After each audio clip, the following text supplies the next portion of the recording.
Hi, hello, welcome. Happy April Fool's Day. So I have 5 decks in front of me. I got one deck from the top, bottom, and middle shelves, one deck from one box, and another deck from another box. The boxes are back there. There you go.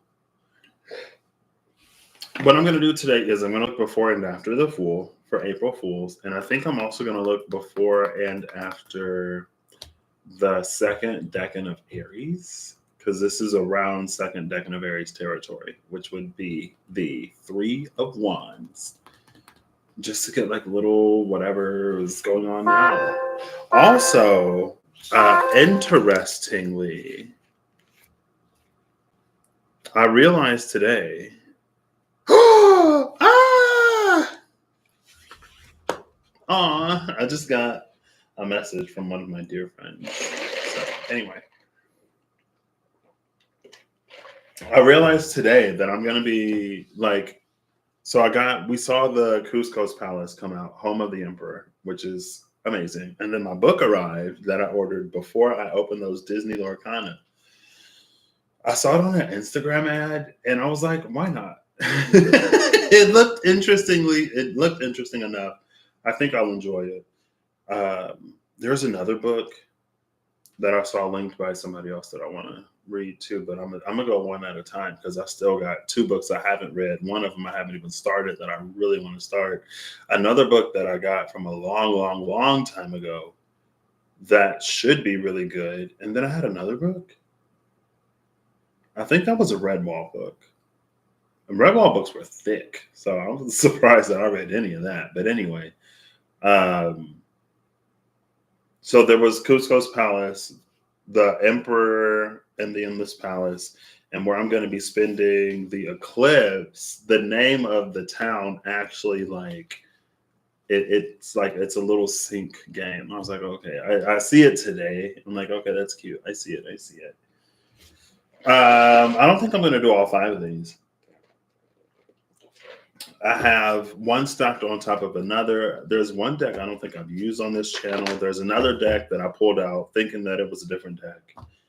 And the third deck, or the fifth one, is like I'm going to use because it's by itself. So I'm going to ask Google to flip a coin. If Google says heads, it's the top. If Google says tails, it's the bottom. And then we'll see if I make it back to the other 2 that I don't do. So. Maybe I should timestamp. Oh, I love like writing things.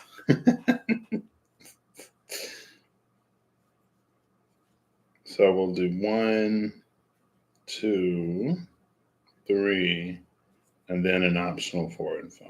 I'm not even going to write the numbers, and we'll see. So if you want to pick, I'll have it in the title. It'll be like pick 1 through however many I do. If you watch this later and you want to do it that way, or you could do whatever you want to do. So first up, hey Google, flip a coin, please.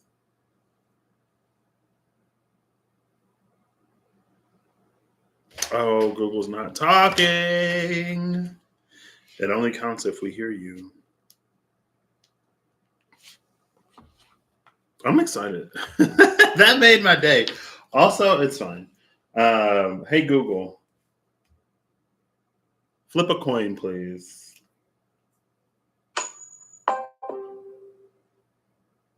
It's tails. It's tails. We're using the deck that I don't think I've used before on this channel.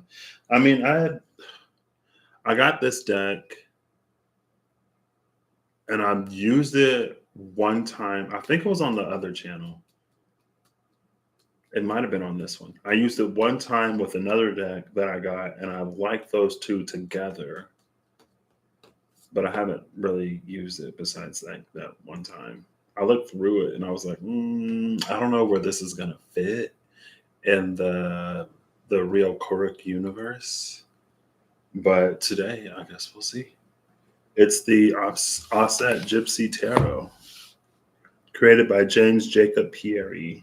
And I'm going to say this is at 4:45.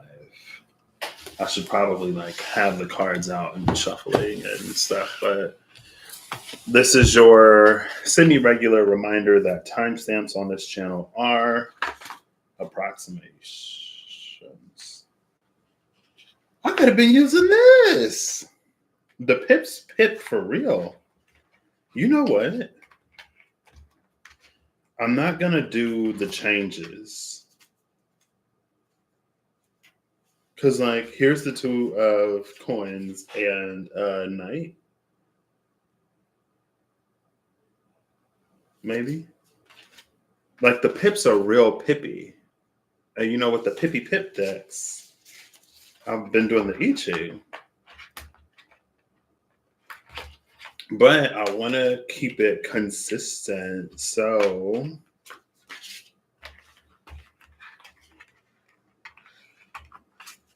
that's what we're going to do. I can do before and after the significators. And I'm just going to read it from the Book of Maps. I'm not going to go to the illustrated I Ching. I'm not going to read the changing lines, but I will read the I Ching hexagram that it changes into. Now, the Magician at the cut. Oh, snap. With the Queen of Wands. The Queen of Wands is like pre-magician energy. All right, I'll be right back. I got to go find my glasses. Am I going to need my glasses? Maybe not. We'll see. I know where they are.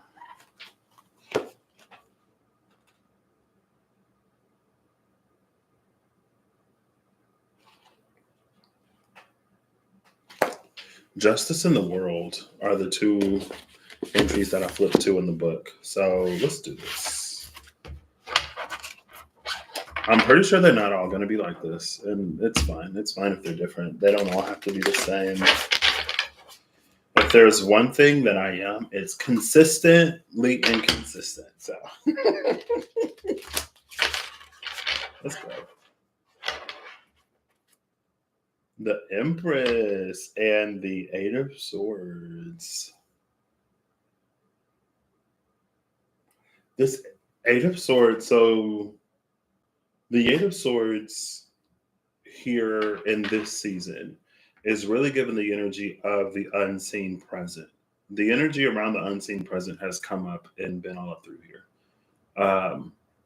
So this would be like the things that we attract that we may not be aware of, which can be either good or bad. Now, it feels like it's more on the positive side because the Empress was all about attracting rather than manifesting. And when we attract, I think Mercury just went retrograde. I know yesterday, so it didn't hit me, but there are certain times of the year. I'm a Pisces, so I ruminate a lot of like people that used to be important to me, people that used to be more important to me. It's not that they've necessarily become less important. It'll just be like people I haven't seen in a long time. It could be a dear, dear, dear friend that I just haven't talked to or haven't seen in quite some time, or it could be, again, just somebody that meant a lot to me at a certain point in my life. And I kind of hit that point last night a little bit. And I was like, oh, Mercury's retrograde. There she goes.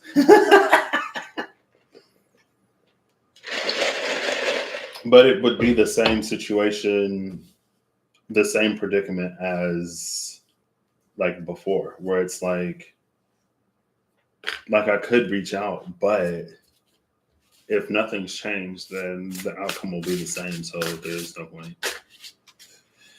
It was one of those, like, we just grew apart types of situations. It was one of those, I'm trying to do better for my mental health types of situations. And my buddy at the time like wanted to, but wasn't. And we literally bonded over how depressed we both were. And I was tired of being depressed. So, but of course, I hold that friend dear in my heart, and I wish him well. Ooh, that's a lot of cards. I was like, oh, yeah, there she goes. There's Mercury. All right, 2 more. I don't think I'm going to cut it this time. I'm going to pull from the top of the deck. What I'm going to do is, I've already decided. I was going to pull the first 3 off the top and bottom face down. I'll pull the first one face down and the last one face down. And then this will go here, and we'll get into it. So from the top, again, how am I going to do this? I think, yeah, it'll be a part of it. So, oh, but that means it's going to change. Because if I do before and after and the significator in the middle on the 2nd or 5th line, then the one of the Fool is going to change, which is fine. I mean, we're in eclipse season. Things are constantly changing. We're in Aries season, which is spring. Things are changing. Let's do it. So before, how am I going to do it though? Before the significator, after, because I'm pulling off the top. And I guess I'll build this from top to bottom, which I'm pretty sure it's usually built from the bottom up, but that's fine. Again, it is what it is. Ooh, starting off with the Hermit, the Fool, and the Queen of Swords. Interesting. So we have our top trigram already. The Hermit, the Fool, and the Queen of Swords. Again, I'm doing even odd. So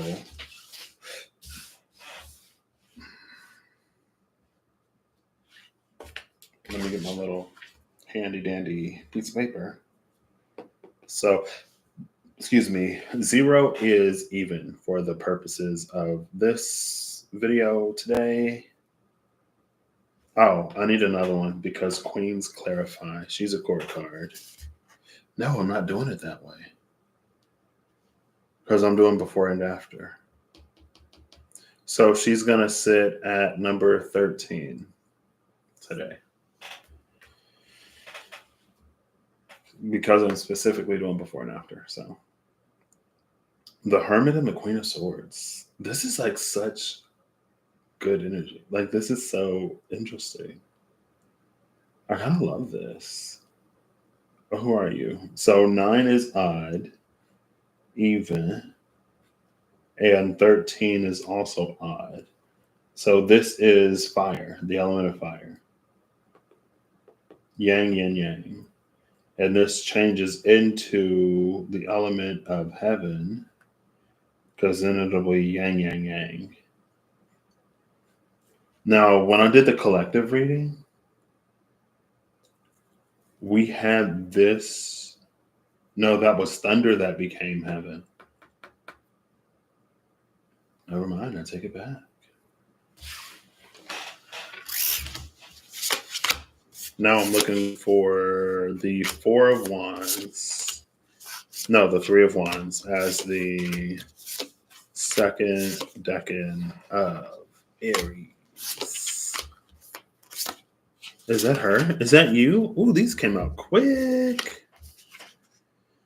Is that the 9 or the 10? I need my glasses. The 10 of Cups.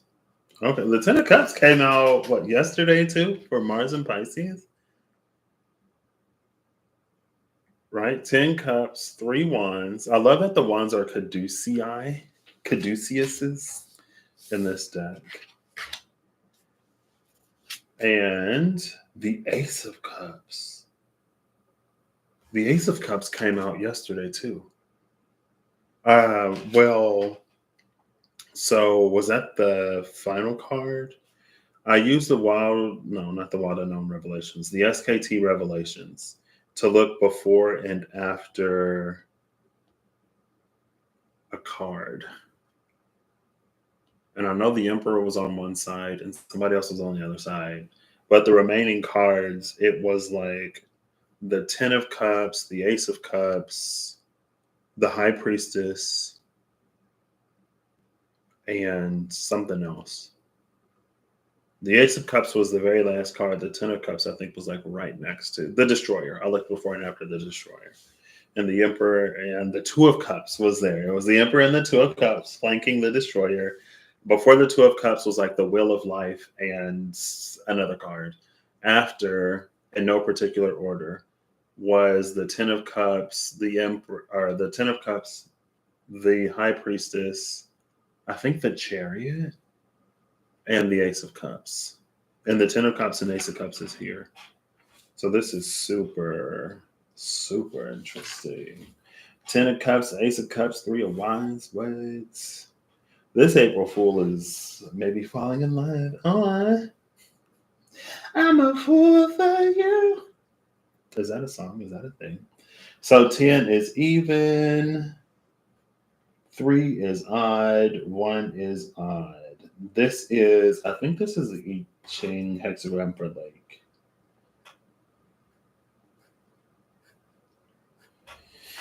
So I said I was going to use the Book of Maps. Let's see.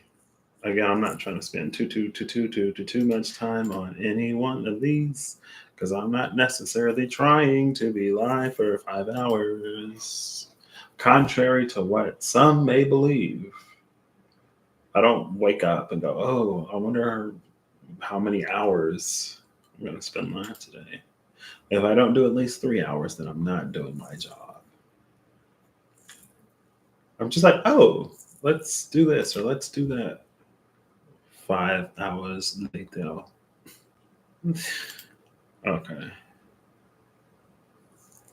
So this is Lake. This is Lake. Hey, I'm learning some of my I Chings, learning some of my trigrams. Let's go. So the first one is fire over Lake. And then the fire transforms into heaven. And that gives us heaven over Lake. And so we'll just read these. Wave your hands in the air if you feel fine. We're gonna kick it into overdrive. Welcome to the Space Jam. I don't own the rights to Space Jam or the theme song. Fire over Lake is I Ching number 38, pulverizing. Ooh, I feel like we literally just had I Ching number 38.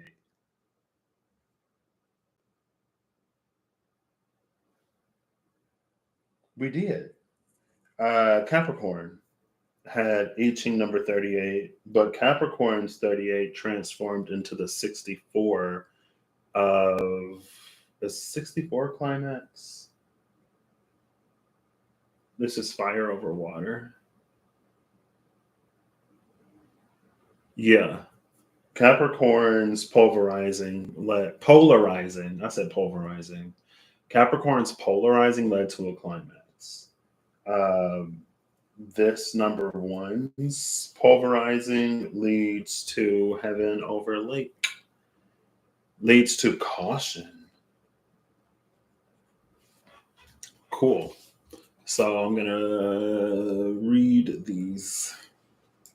I guess I can I'll reveal what's at the top and bottom of the deck when I'm done. So like after I read these. And I guess I'll take pictures of these. I'll try, we'll see.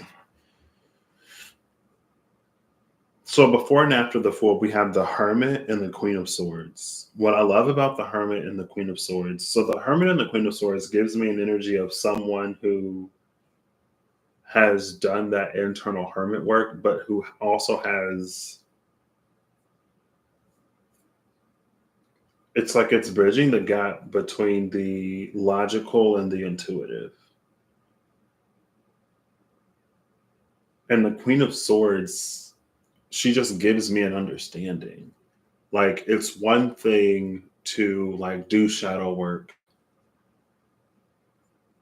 and it's another to like really so it feels like there's the part of understanding in shadow work that is very almost like centralized to that experience or whatever flavor of shadow that is particularly.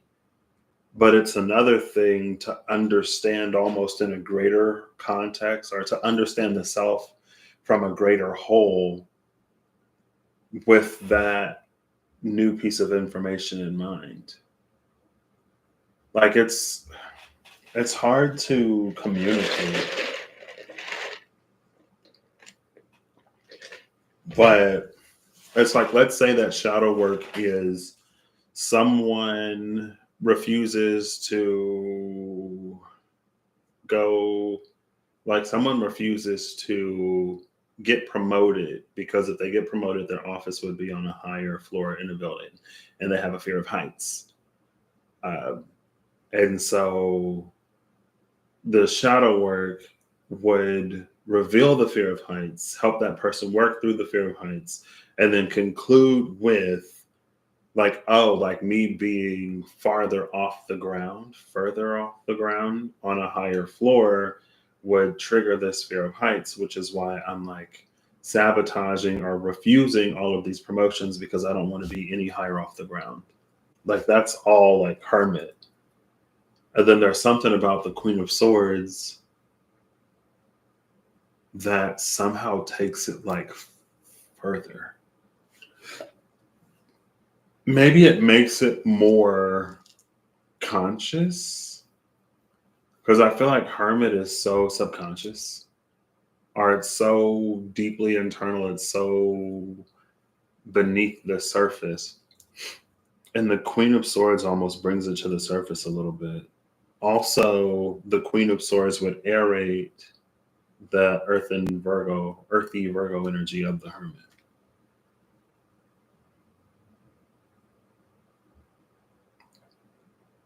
I don't know, something like that. And then with the Fool, it's like now someone's capable of like doing things that they weren't able to do before. Maybe the Queen of Swords is just like with this knowing in mind, with whatever the Hermit revealed in mind, the Queen of Swords finds a way to be a fool anyway. We also see like the sun and the moon in this. We see, I think, what is like a little clock on top of Skull Rock, which is almost low key giving me some like Athenian energy. Oh, that's like a temple. Maybe it's the Temple of Athena. There's like this little town down here. I feel like like it feels like he's low key both feet off of the rock. Like it feels like he's just like floating in place.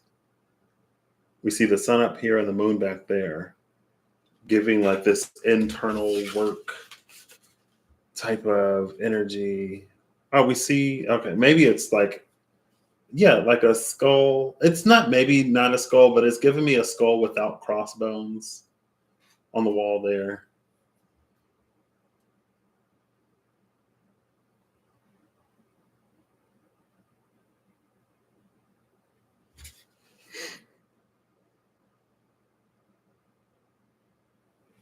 I wonder if this Queen of Swords is also, because her sword is giving me machete, which is giving me um,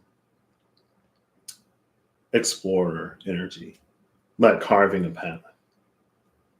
It's like the path that the Fool carved internally through its own inner darkness. Now the Fool is going to externally carve a path in reality, into the wilderness, into areas and arenas that are yet unknown. And now on the other side, with the Three of Wands, what's coming for this Fool is the Ten of Cups and the Ace of Cups. Like, it's gorgeous. Like, cup runneth over.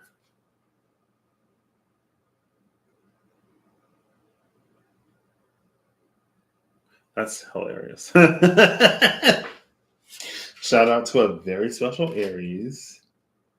One of many special Aries. But that's what awaits with the Three of Wands. And of course it does, because why wouldn't it? You know what I mean?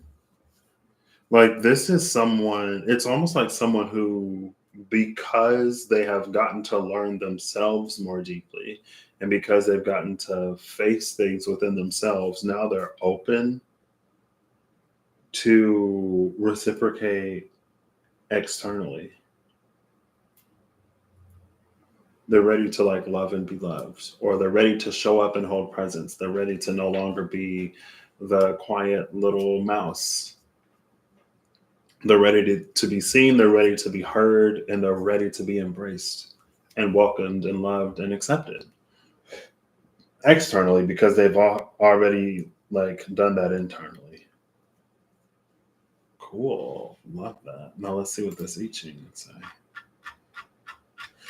I Ching number 38. 38. Hey.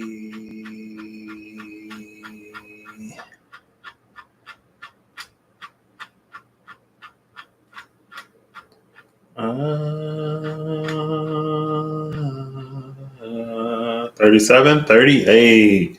Estrangement, opposition, polarizing. One pushes for progressive movement and one holds back. Two seek the same objective, but they go in separate directions.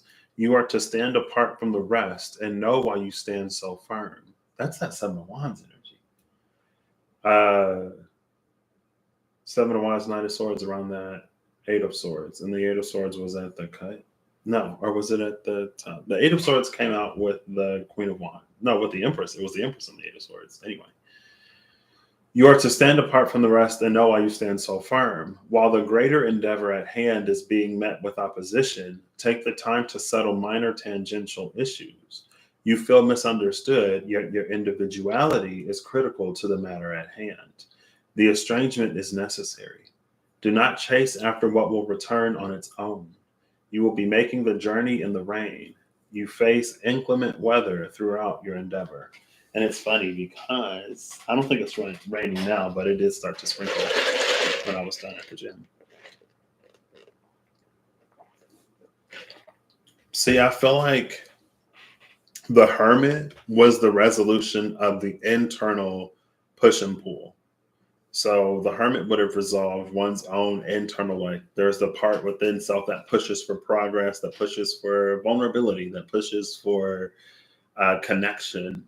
But then there was the other internal part that like held back, that withdrew, that couldn't see itself in the situations it wanted to be in for whatever reason. And when that was resolved with that Hermit work, now externally, this Queen of Swords can stand where she doesn't need to, where she can stand her ground, like I said. And then with this internal self more whole, with a firm foundation that is less shakable by the external world, there's some kind of presence that she can hold in the external world as they're on this, doing all this new stuff, going to all these new arenas, environment, situations that then attract things to them out there. Because sometimes, depending on what it is that we seek, it can be more difficult to find in isolation when we don't go anywhere, do anything, or talk to anybody. Cool. Love this. This is gorgeous. Gorgeous. Now, the top of the deck was the Knight of Cups. I think the C is for the Cavalier or Caballero. Ooh. Now the magic cards are on the floor. Oh, look, the Suit of Cups. Oh, these are all. Oh, I'm confused. Oh, aces, twos. Okay, there we go. That's how they do it. The Cavalier. The Queen. Okay, so the Cavalier. I'm so. I'm just like, I'm so confused. I don't know if I have enough brain power for this. So, yeah, the Prince Princess is the page, the Cavalier is the knight, the king is the king, and the queen is the queen.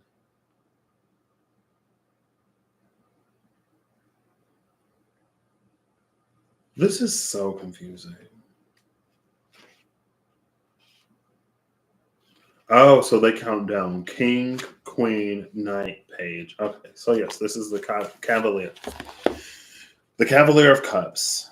This is so interesting because here's the Knight of Cups again.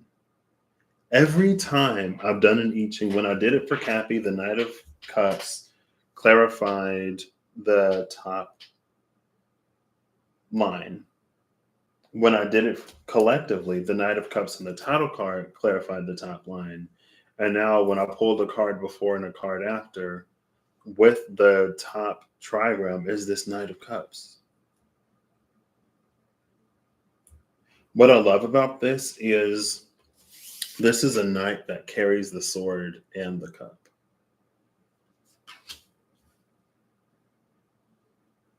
So this is almost like, it feels like it, because this is so Aries to me. And maybe it's because there's like a handful of Aries in my mind when I think about like this kind of energy that is just so bold and that just carries so much momentum behind it. But it's not self-compromising, or it's less self-compromising. But it's like these are boundaries and things that are enforced with love for self and love for others.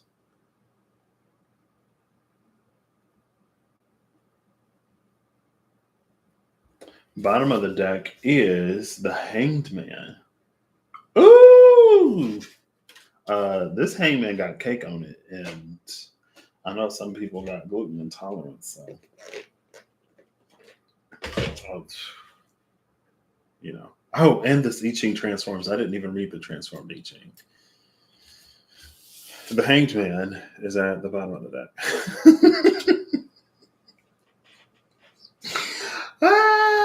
But I mean, I guess I'm not surprised because the whole thing here was vulnerability.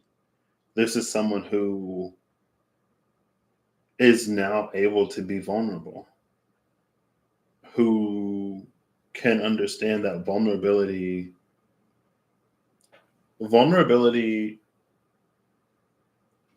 sometimes, at the very least, oftentimes is a measure of strength.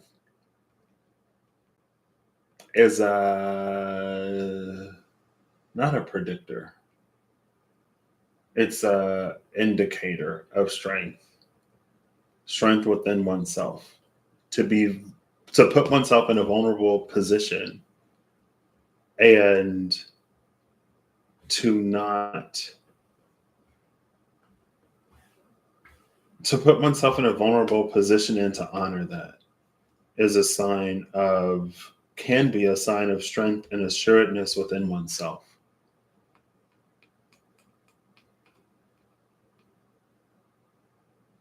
And again, this vulnerability is honored. I feel like I don't have my glasses, so I got to hold it up. So you see the tower in the background? It's almost like as long as the Hanged Man is in this vulnerable position, the tower is safe.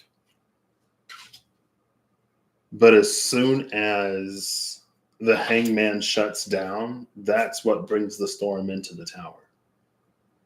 Like vulnerability is the linchpin on whatever this energy is. Or like being open.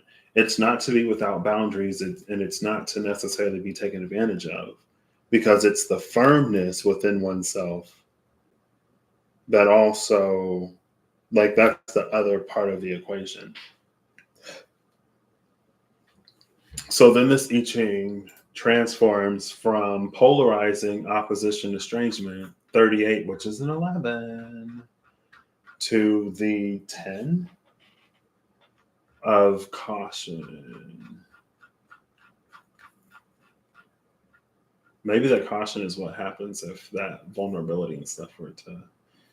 Treading on the tiger's tail, proceed with caution. Treading on the tail of the tiger. Was last year a tiger year? It was, right? Hey, Google. Chinese Zodiac 2023. The 1st of January 2023, the 31st of December 2023 is the year of the rabbit. Last year was a rabbit year. The 1st of January. The 1st of January, it was still the Lunar New Year from the previous year. 2022 was the tiger year. 2023 was the rabbit year. Okay, it was the rabbit. So that would have been last year. Treading on the tail of the tiger, because the tiger leads into the rabbit. Okay. Treading on the tail of the tiger, know the high from the low. Exercise discernment. Proceed with caution. By treading with caution and yet being sure of your every step, you succeed at a dangerous undertaking. Be careful of those who try to disrupt your path. Walk your path alone for now. Trust in your own values. Do not seek out support or aid at this time. The perseverance of a hermit brings good fortune. The endeavor will succeed. To know your future, you must review your past. So that's the hermit work. It feels like the danger here is mostly almost on the newness of this path for whoever this is for. And I don't know if it's like there aren't many people in your environment who would get it, or if it's one of those, I don't know if I have a card for that. So when I'm doing the reading, for me, it'll come out as the Ivory Shield sometimes, especially in the SKT Vitruvian edition, where it's my signal that like there is something, whatever is beyond this point is not for me. It's not for me to discuss with whoever I'm reading for. It's for them to find out, because either way, I'm at risk for misguiding.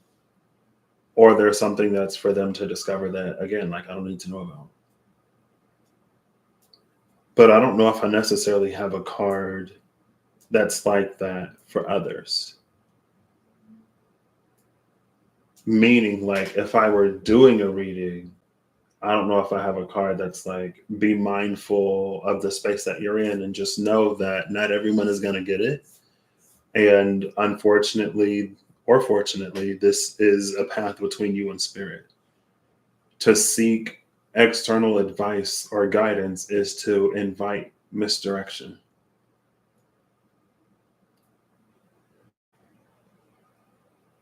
I feel like that also, like this caution also speaks to the just the nature of this energy.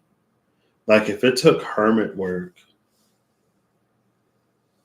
to come to a realization, and if the result of that hermit work presents as a Queen of Swords, it's like it's very almost sensitive. And if it's related to vulnerability in any way, then it's just like know that you may be headed into the valley of nightmares to discover the field of dreams. And by that, it's like you may discover so much, if not everything, of what you want in your vulnerability, but to be vulnerable may still be a difficult thing.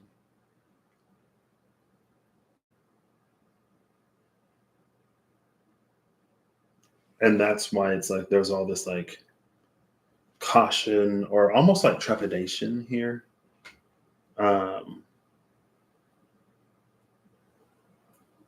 like if there is any part of the self that is still in protective mode, I'll say, it feels like that part of the self would be calling someone a fool. Like, you're the fool if you think that you can be vulnerable, or you think you can do this, or you think you can do that. Like, you know what happened last time you did that? You remember how long we were out of commission? You remember how many tears we shed? You remember how dark it got when we reached for the littlest light? I think that's why this hermit work, Queen of Swords, is important too. Or like that's kind of like, and again, like it's not necessarily to expect a complete 180 on day one, but it is for there to at least be some kind of openness. And again, it's like with this hangman, as long it reads like as long as someone can be open and vulnerable, the tower will be fine. But as soon as there's like a shutdown, as soon as someone like isolates, as soon as someone pulls away or retreats, that's what brings on the tower, and then like things fall apart. So that could be something as simple as like there's a dream job that you get an interview for, and there's like 3 rounds of interviews. Maybe like you don't necessarily think you'll get it. So you're like, to prove to the universe that I am whatever, I'm going to do the interview. And the first interview goes really well. The second interview goes really well. And then maybe it's one of those like, oh crap, like I could actually have this job. Like this dream could be Mars and Pisces. This dream could become my reality. And then depending on the internal swivel, it's like the caution could be like, stay on path, stay on track, don't self-sabotage. Don't skip the third interview out of fear that you may actually have this thing come true. But at the same time, understand that there is a certain divine universal understanding of how difficult something like that could be.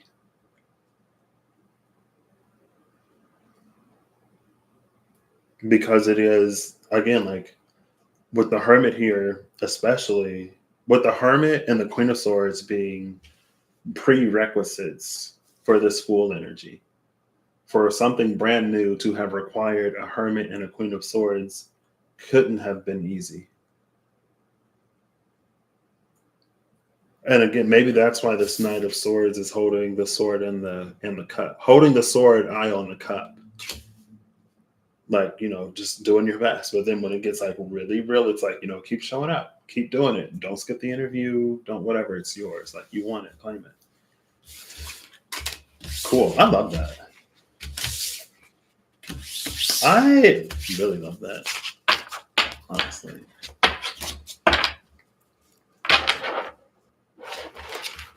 And then the 3 of Cups is at the cut with that Ace of Cups. I just put all the cards on the bottom.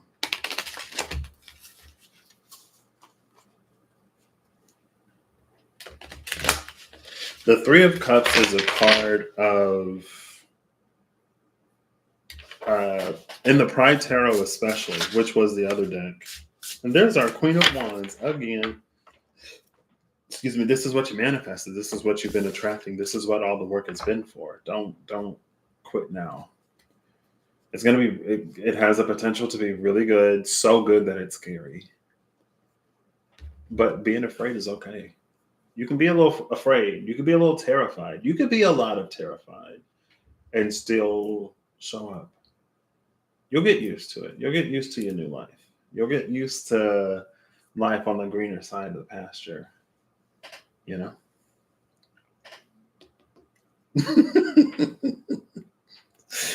Katy Perry, California girls. I know a place where the grass is really greener. That's hilarious because it's fine. Anyway.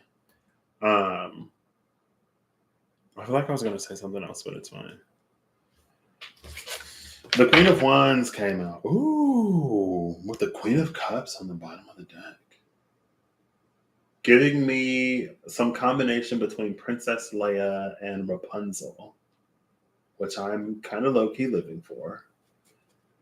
Queen of Wands is the one that came out. See, this is like, I feel like oftentimes when we go through difficulty or when we go through challenge or when we're used to not great things, it can be really easy to manifest from like a distorted position. So it can be really easy to call for things that a more healed version of ourselves would not want. But is that the Seven of Swords? But this is almost like someone really manifested something that they wanted even when they were in the midst of whatever. Like the manifestation is clean. It's not riddled with distortions because of what someone was in or what someone was going through. It was like an honest wish made from the heart. And maybe that honest wish made from the heart, and then there's the Nine of Swords, queued someone up for a set of experiences that will not only attract that opportunity or whatever, but that will also prepare them to like receive it. So like literally like this is what you've been getting ready for type energy. Like take it. You know what I mean? It's gorgeous and you deserve it. Duh. Okay, who's next? Hey Google. Flip a coin, please. You got heads. Heads. We're going for the Tarot of Dreams. The T.O. Dreams. Todd. 4730. That'll give me some time to get the. Oh, this is what I'm going to do. I'm going to put this on top of that. Maybe I'll only do, I don't know. We'll see. We'll see. This is another deck. I'm getting like all the decks that are split in the box. The Offset Gypsy was split too. I actually didn't necessarily mind that. Like that was kind of high-key gorgeous. Is that going to be my new good news deck? I want a good message, please.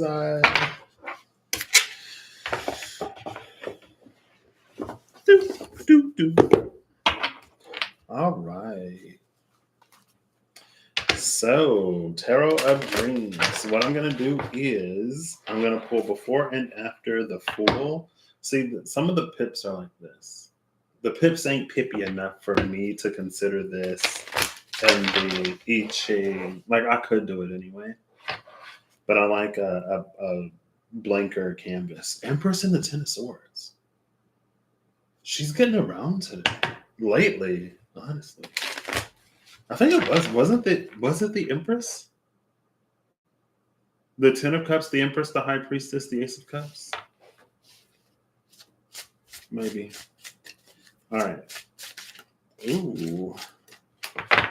There's an unseen disturbance in the force. I see unseen because everything remained face down, but the cards kind of like shifted a little bit.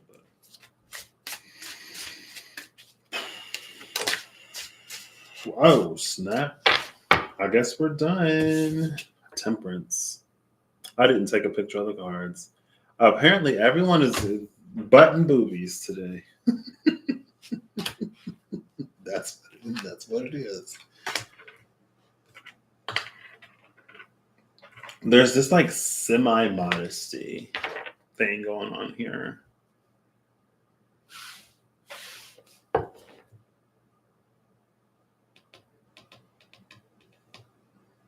Interesting.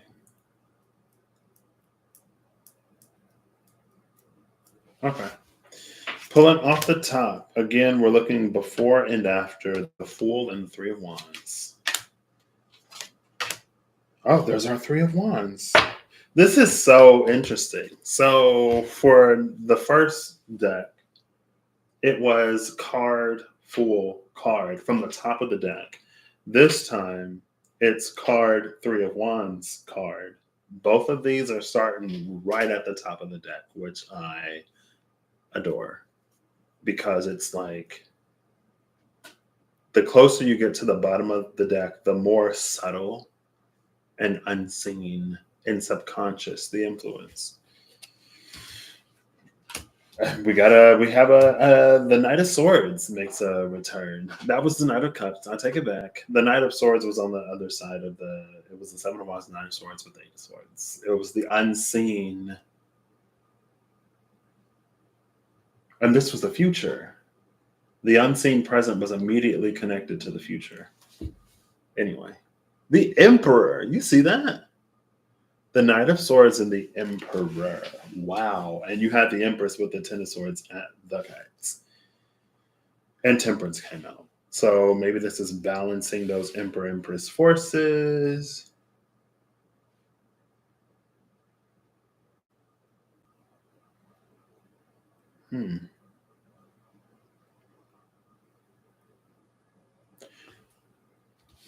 If the first deck if one of the keys for the first deck was knowing when to say yes right off the bat, it's almost like for this one, it's knowing when to say no. And it's because of how he's looking at that ship that's coming in. Like he's looking at the ship, but it doesn't really feel like he's making any move to like board it. Like he's not excited about it. It doesn't feel like that's the one. And then with this Emperor, the Emperor is like standing in the gate, almost like the lady in the Knight of Wands, the pugilist.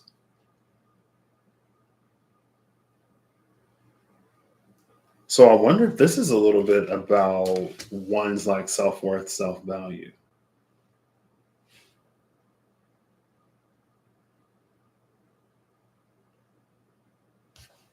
Like when you know what you bring to the table. Somebody was like, it was a reel on Instagram. It was something like, when she asks you, what do you bring to the table? Tell her you're not a waiter or something like that. I don't know. Or when someone asks you, well, what are you going to bring to the table? Tell them you're not a waiter. But I feel like that's why there's almost this refusal here. Because someone knows what they're connected to. Or someone understands this is Sun in Aries. And Aries.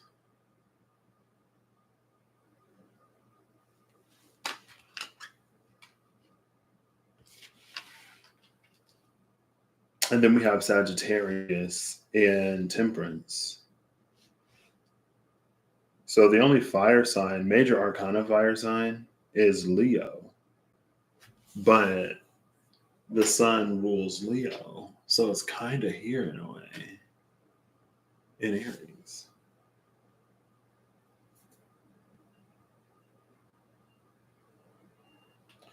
See, this Knight of Swords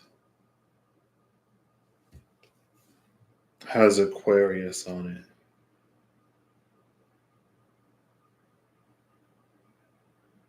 Is that Aries? Or maybe that's just the constellation. I'm looking at the Aquarius up there. Oh, Capricorn. LOL.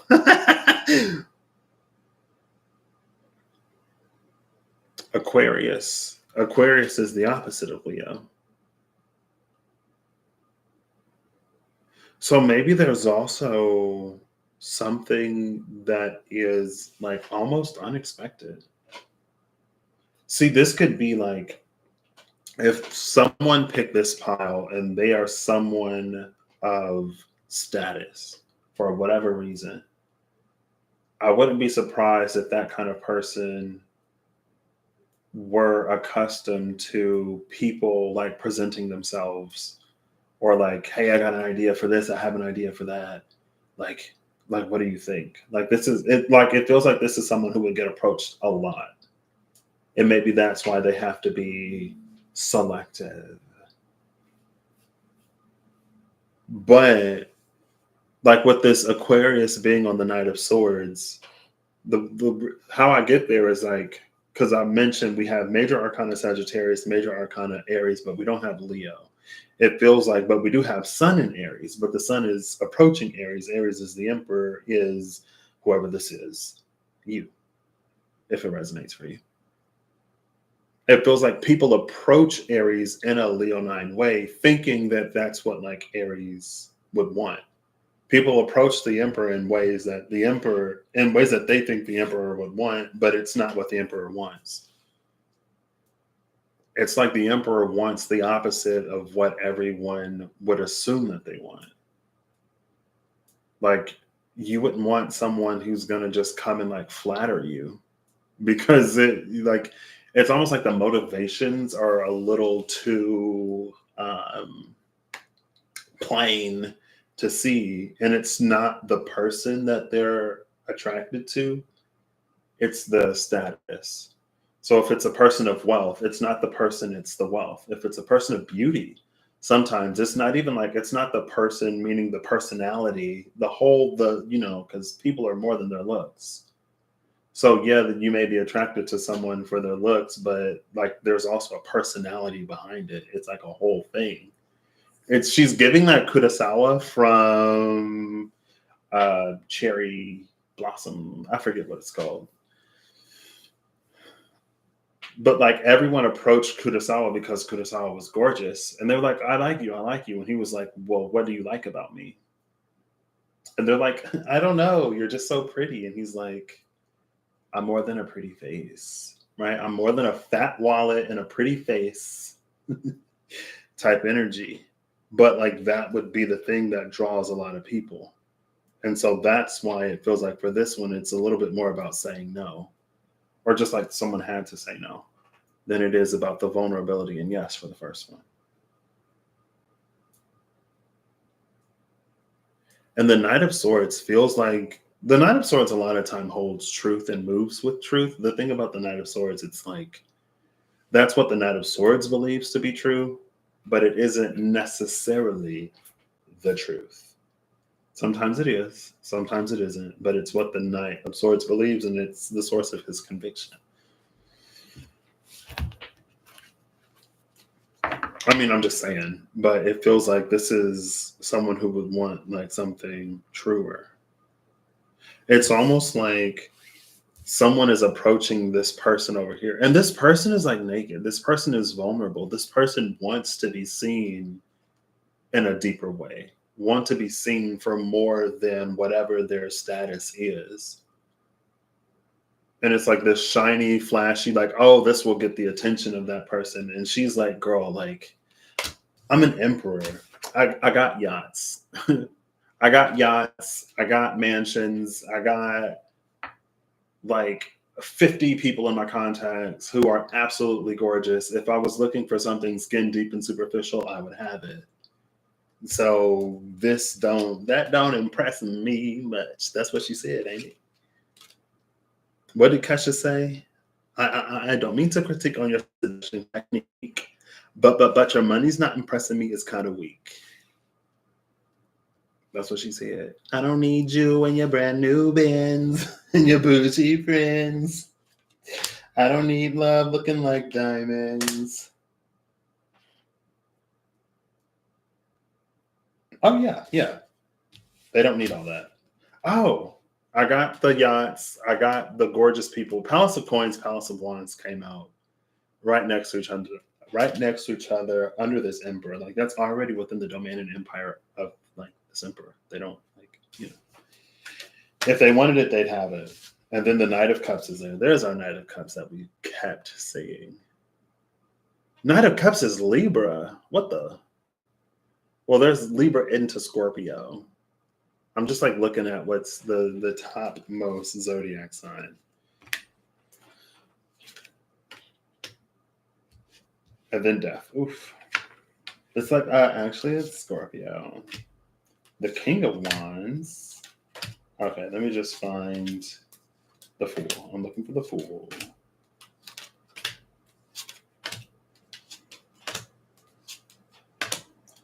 Looking for the Fool. The Fool. The Fool. The Fool.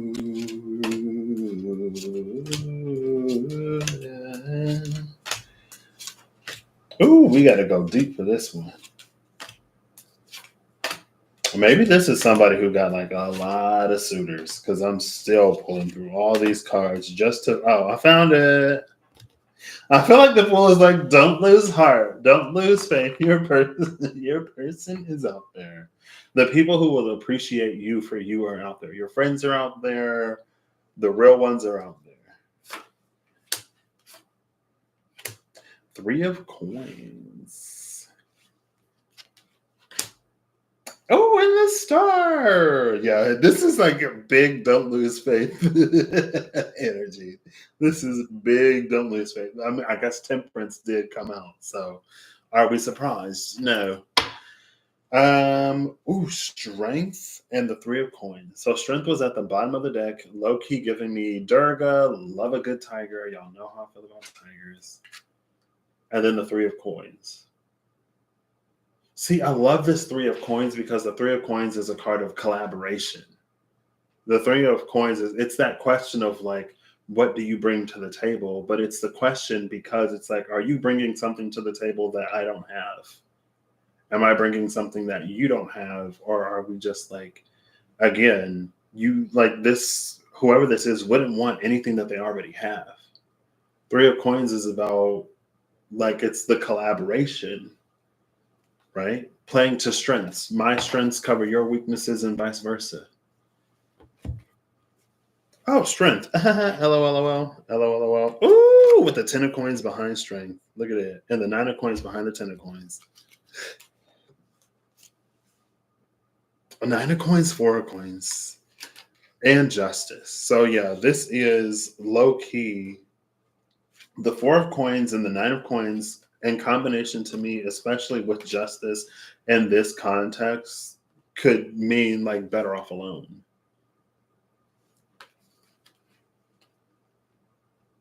Someone who's like better off alone. Or someone who knows when it's not for them to just like give and give and give and give and give. Because if reciprocity is a thing and one person only has things to take but not to give, or if somebody can only give what the other already has, like there are many, many, many, many, many ways to give. And it feels like this person honestly just wants someone who can see them for them, sit with them for them, be with them for them, and not the looks and the money and anything else. And then someone would say, well, like, aren't like looks and stability, financial security, like things that we should be attracted to? And it's like, yeah, on a certain level, but should love not run deeper than those things alone?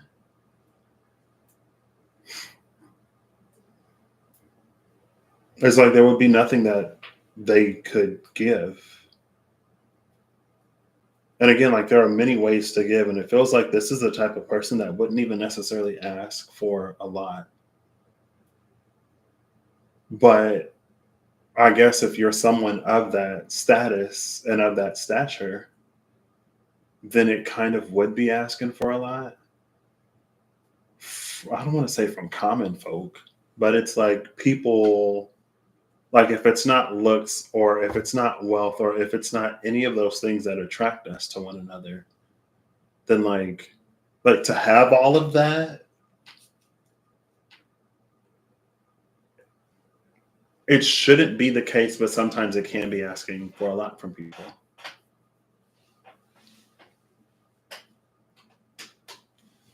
So yeah, justice, the Four of Pentacles and the Nine of Pentacles, it's that like knowing how much to give.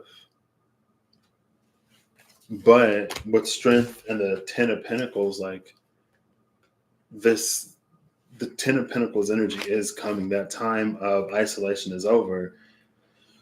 Before the Fool is faith, and after the Fool is the Star. So this, I feel like this is literally like, don't lose faith.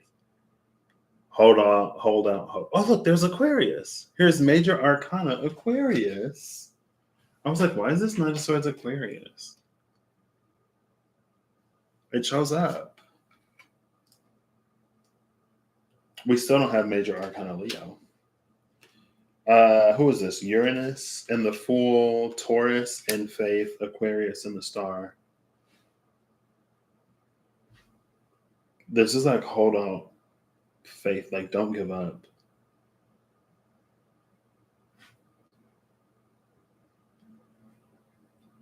Type energy.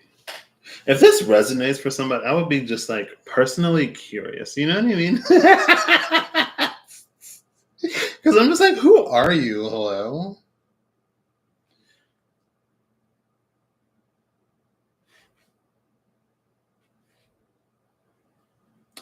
But yeah. And it is kind of sad because it does feel like it could feel lonely. I don't think it necessarily has to.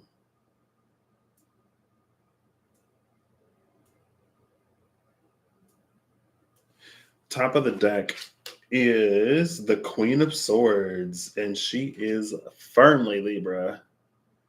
That Knight of Cups was like, is this Libra or Scorpio? And then the Death card said Scorpio. Oh, there she is again, the Queen of Swords. There's like knowing all over this. Wait, what's on her chest? I couldn't tell if it was an Ankh. No, it's not an Ankh. It's this netted necklace webbing pearl thing that kind of connects to the bodice.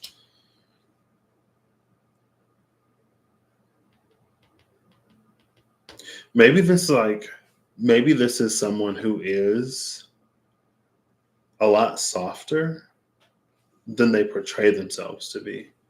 Like this is someone who may have learned that they have to adopt a more rugged appearance. This is someone who may present as a cold, isolated, miserly Queen of Swords because they're just used to people like taking. Or they're used to people having those more superficial interactions with them because of who they are. Bottom of the deck is the Ten of Cups. Okay, thank you. Ten of Cups again. Love it. Ten of Cups, Strength, Ten of Pentacles. Like, have faith, rest assured, it is coming.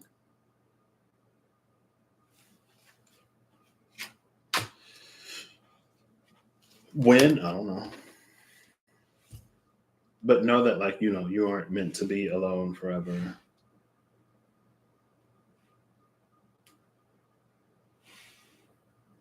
And anything outside of that, I would say listen to the divine. This is a between you and God thing, because this is like literally all major arcana at the bottom.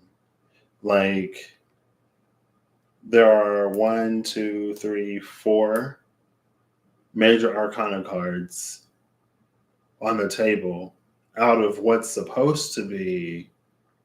So just looking before and after, There are like four possible. You can have major before, major after one, major before, major after the other. Temperance came out on its own.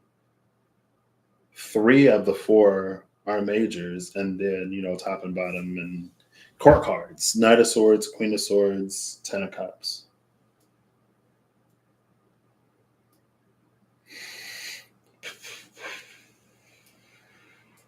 Oh, bottom of the deck is strength.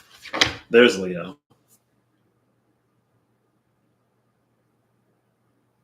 See, but this strength is a tiger. The tiger is depicted on the strength card. It's not a lion. So even still, it's not what, like, there's so much about, I feel like there's so much about external appearances or what other people would think this emperor would want on the table. It's like, even if the emperor did want strength to complete its fire trilogy, it wouldn't want a lion. It would want a tiger.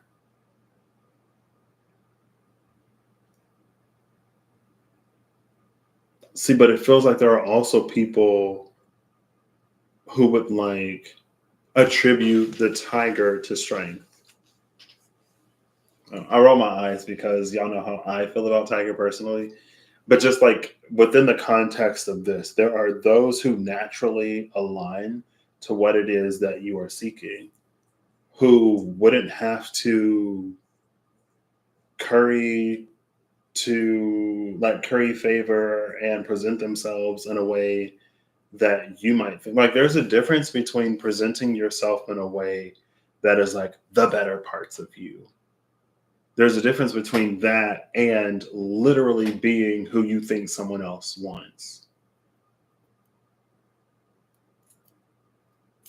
Like, this is such like the guy who's super famous and the girl who get Carol last, and then like he likes her because she's not blinded by his fame type energy.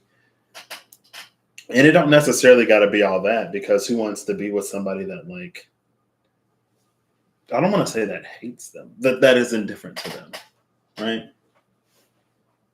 Like, the indifference may be attractive at first just because it's like different, but I don't know. There would just like, people would have to get to know you beyond your status. There would have to be a relationship built beyond just that indifference that can be so attractive to someone who has so much, I'm sure. I personally can't relate, but I'm sure it can be like exhausting. And to meet someone indifferent is like, wow, it could be so refreshing that it's just like you just want to be in that space more where you're seen beyond everything, Cool. I do feel kind of, this is all temperance, faith, the star. It is giving a little like divine timing type energy. She is giving, I don't know what Patrick can say to, it is what it is type energy. Like, just like, don't lose heart. Maybe that's like enough for some people sometimes. Like, don't lose heart. The person of your dreams is coming. You will not be forever alone. Itsmo hitori de janai.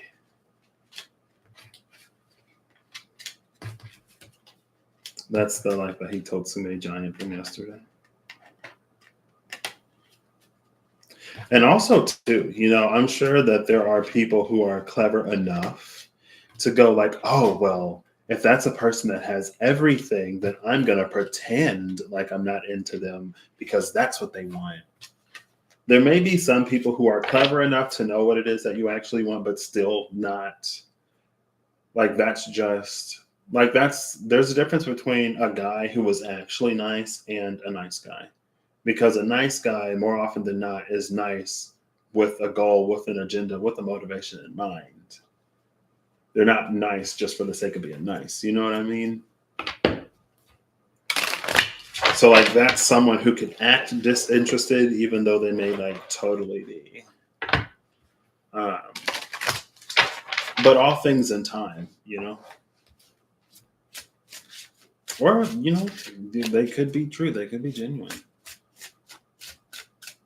And it feels like though, like with the strength at the bottom of the deck that was the tiger, it feels like there are ways that people, and it doesn't even have to just be like romantic, it can also be platonic because people want friends and lovers, you know what I mean?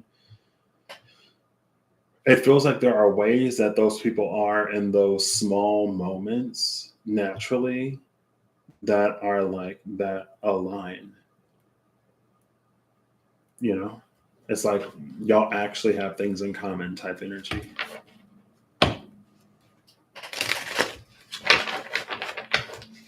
All right, final card from the Tarot of Dreams. It is the Eight of Swords. Jupiter and Gemini. What's up with butts today? Is everyone showing their butt? Bottom of the deck is the Page of Swords. This is like, I wanted to say there's an energy here of like someone who will naturally slip past, someone who can withstand the test of time. It isn't that like you would necessarily have to test somebody, even though I'm sure like someone who that is their experience, I'm sure they would have their own vetting process for people that come into their lives. But it's like it would withstand that. And it's almost like the romantic in me, especially in non-toxic ways, the romantic in me is like if someone really cares about you, or just the me that cares about people in me, it's like if someone really cares about you, then they'll understand what you've been through and how you are. Now, again, we have to build that with a lot of people and we have to communicate a lot of things because if we don't communicate, people aren't necessarily mind readers, even if they are intuitive and empathic, or even if you are intuitive and empathic. Excuse me, some things have to be said. And it's like this would be someone who wouldn't be like offended by that. And maybe this is like them able to withstand your like maybe this Eight of Swords is like your defenses in order to make sure that the right kind of people come near you. Like they will be unharmed. They will be unmoved. They will not bleed. And again, it's like they'll understand. And there'd be like such a natural, their strength again. I split the deck because I have to split it to put it back. It's a split deck. I showed you before that it's a split deck. So we got strength on the side where that Page of Swords was the bottom of the deck. I love that this Page of Swords is like curious though. And then the Ace of Coins at the cut. This Page of Swords is curious. And I feel like, and again, it kind of goes back to that, like, the indifference may be alluring at first, but you would, I'm assuming, you would want people who are like encouraging and supportive. So, like, not someone who is so indifferent that they wouldn't even care. You know what I mean? And maybe that's what this curiosity is almost about. It's like, there's a lot of hoops that I have to jump through. I get it, I understand, but like, why? You know what I mean? And maybe that vulnerability can be revealed. Oof, there's the devil. But maybe like this is the devil on this side. So again, maybe this is your like boundaries or your process for vetting people. And again, it feels like this would work against devil energy, but for anyone that's meant to get closer, like they would be fine. Like they would understand. You know what I mean? I'm assuming, or not assuming. Like I would hope at the very least. So interesting. Next, I already know what the third one is. It's the fairy tarot.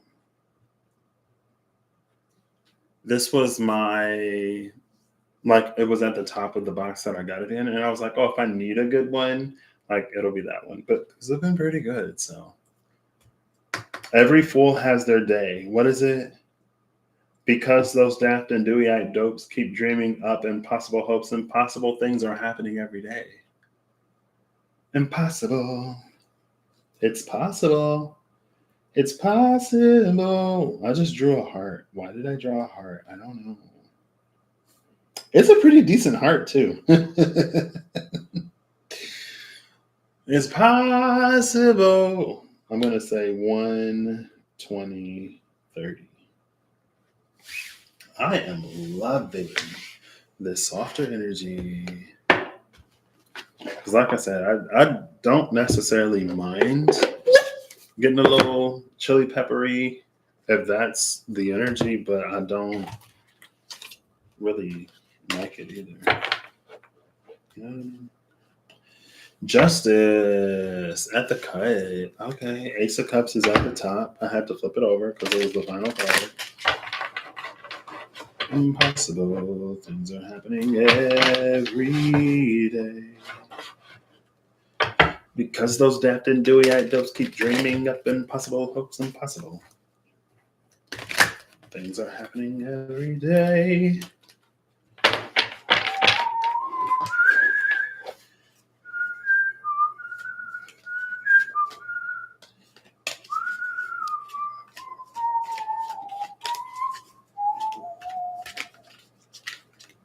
All right. We'll give it 2 more. These kind of stick a little bit. Maybe I don't use them enough. And I am going to cut this one because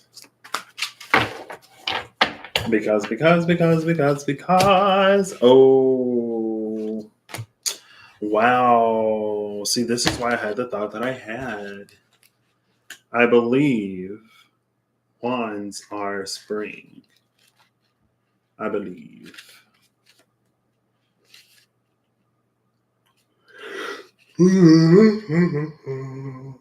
Excuse me, because they use seasons instead of elements.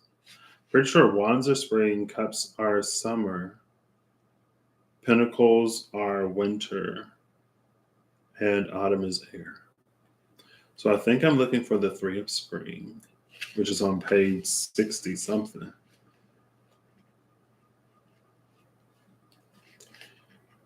I don't have my glasses. I am not wearing my glasses. So, in traditional tarot, this is the fire element and wands. So we're looking for the 3 of spring and card number 0. It could be the Fool. It could be something else. I already pulled the top and bottom of the deck. So this fairy lady is just like staring at me 2 times. The Magician, the Lovers, and Strength are your top 3 cards. I thought of the Magician card because this Magician is important. This Magician is carrying its own synchronicity right now. Cool.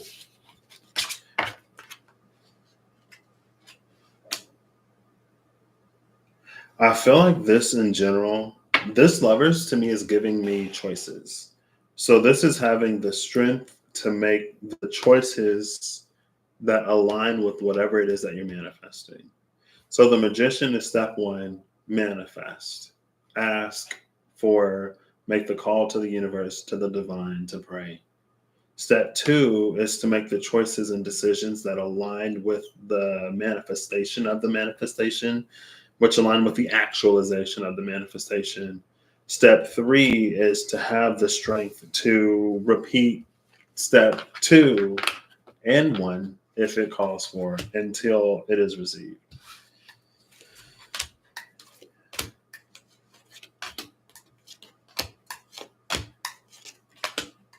So we're looking for the 3 of... Hold up. Did I say summer? I'm pretty sure I said summer. Spring. No, spring. Yeah. Okay, I did say spring because I was thinking spring and then I thought I said summer. 3 of spring.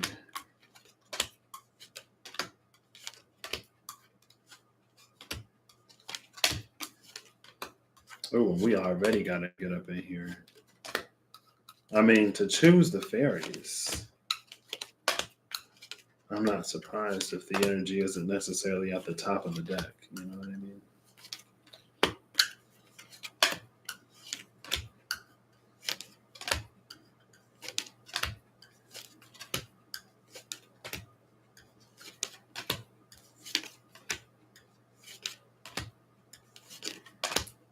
Okay.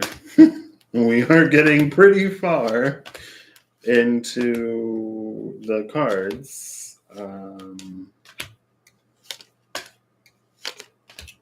That's like well over half of the deck gone by.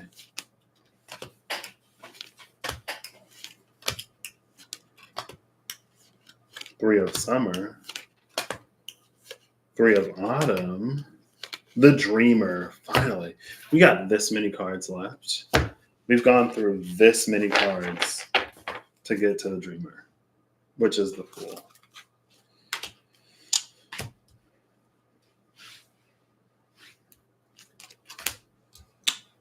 So the 3 of autumn and the 5 of winter. See, this might be why that strength repeat steps 1 and 2 until the actualization of the...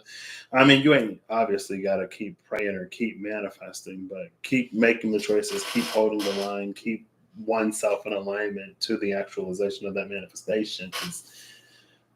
The 3 of autumn is the 3 of swords, and the 5 of winter is the 5 of pentacles. 3 of swords, 5 of pentacles around this dreamer. Let's see if this picks up, because this was my go-to, like, positive, you know. Well, let's see where it goes. I don't want to say pick up. There's the 3 of spring. So the 2 of winter, which is 2 of pentacles, which is, again, almost about choices.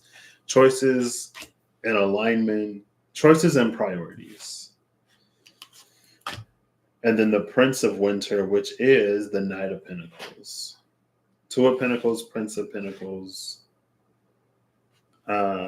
We got the 4 of Autumn, which is the 4 of Swords. And the Princess of Winter, which is that Page of Swords energy. No, for Page of Pentacles. Page of Pentacles, 4 of Swords.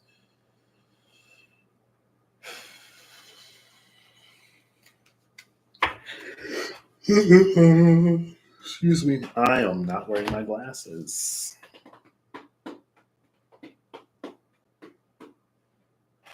I think the dreamer, this is giving me Dreamscape from the Magical Dimensions, Oracle Cards, and Activators. Magical Dimensions, Fairies, I'll pull it. I'll do it for you. For you, 3. It's here, right? Oh, hold up.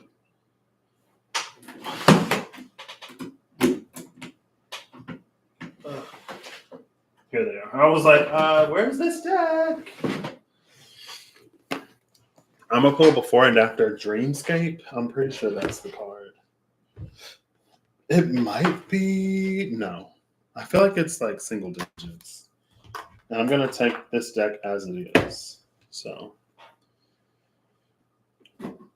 my basic operating principle for every reading that I do is that I'm going to see the card that, like, I'm going to get whatever sign, symbol, synchronicities, cards to get the message. So regardless of if I shuffle the deck or if I don't shuffle the deck, it's going to be whatever it is. You know what I mean? And it's going to be what it's supposed to be.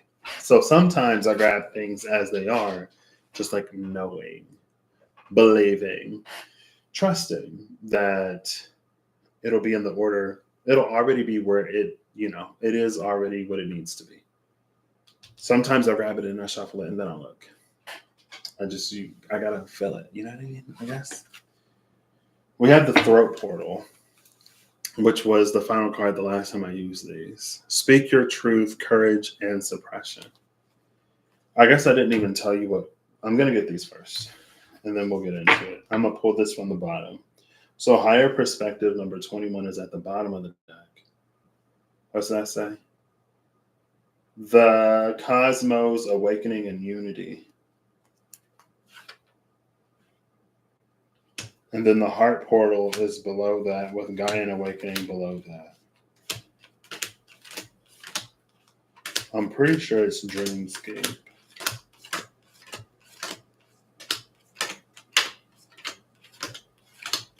And you'll see why. Yep, it's Dreamscape number 10. So before Dreamscape is challenges. We have challenges on the Three of Autumn, Three of Swords. Dreamscape on top of the Dreamer. Not only Dreamscape Dreamer, but like, look at him. You know what I mean? That's why it made me think of that card. And then we have emotional freedom on top of the clarifying, the Five of Winter below this. We have exploration and oneness. Is this 1530? So exploration doubled is oneness.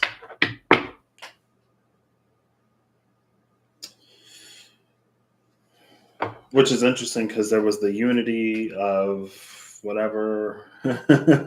Speak your truth at the top, unity at the bottom. Yeah, this one, it just feels a little rougher.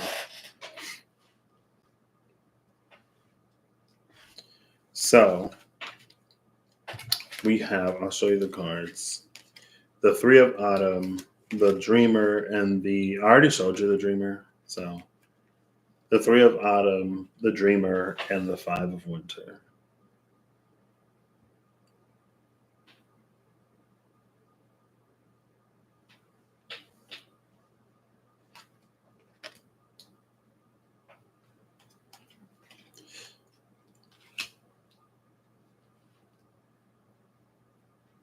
And then we have the Two of Winter, the Three of Spring. Look at the purples on the Three of Spring. I love it. And the Prince of Winter. Hey, at least this little snow ferret looks like it's having fun. You know what I mean? Even though it is the Prince of Winter, there are like winter activities, Winter Olympics. Is this for a Winter Olympian? I'm kidding. I was at the gym and they were like skiing. Before I left, they were skiing down the slope. And it was timed. It was on whatever that channel is that usually has golf on it. Because the golf was on there first. Anyway.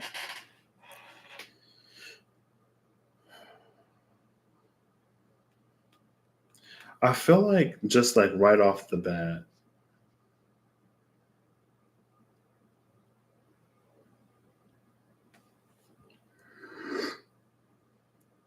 excuse me,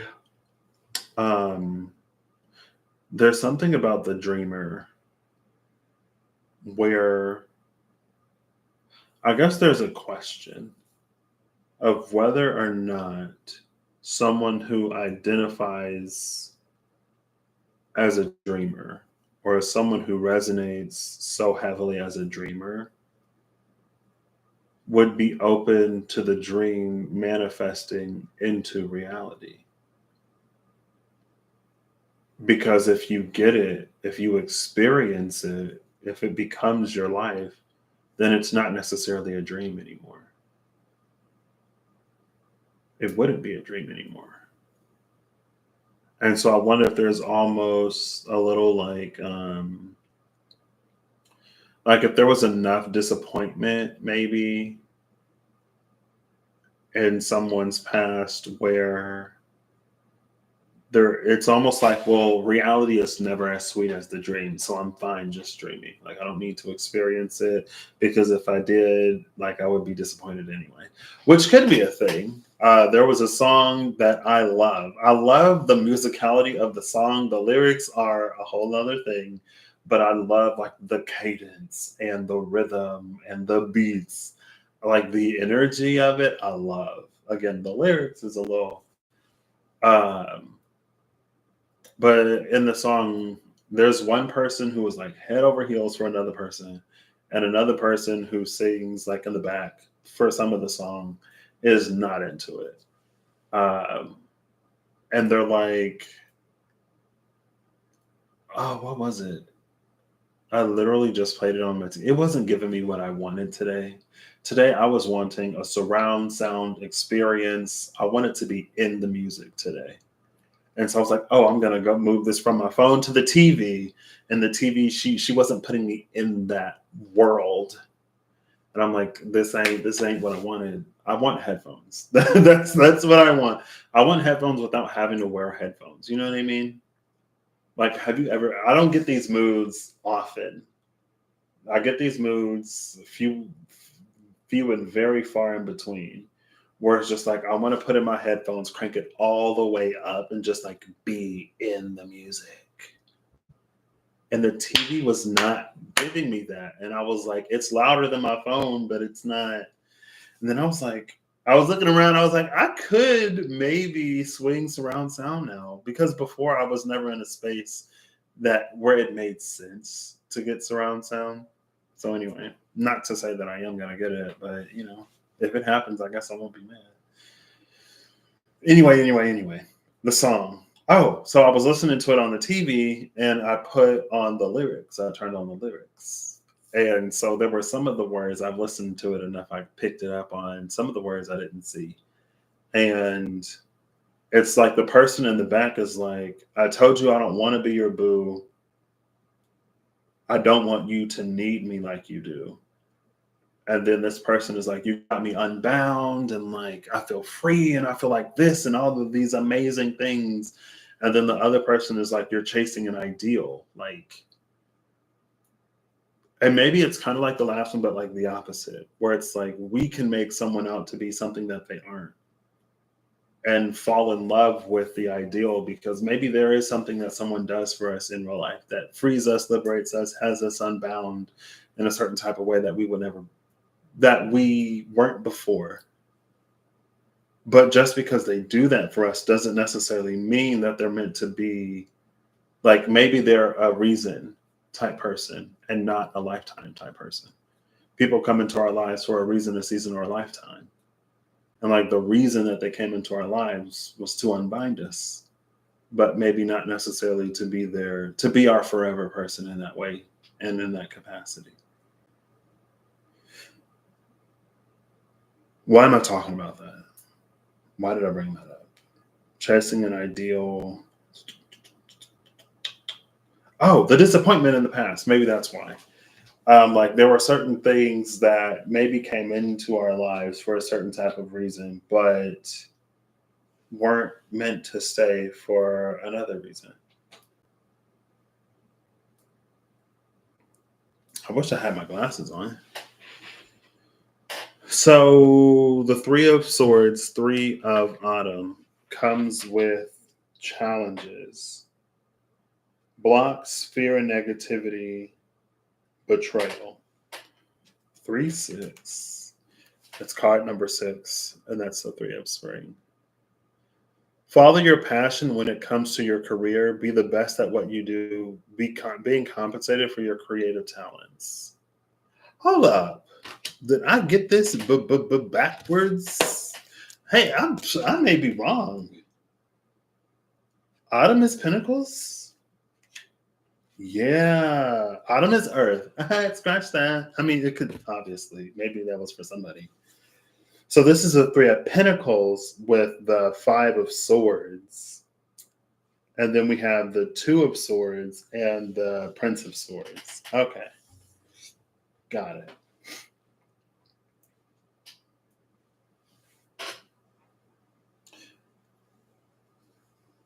So just, I mean, I guess in a similar vein, because the energy is the Three of Pentacles and the Five of Swords.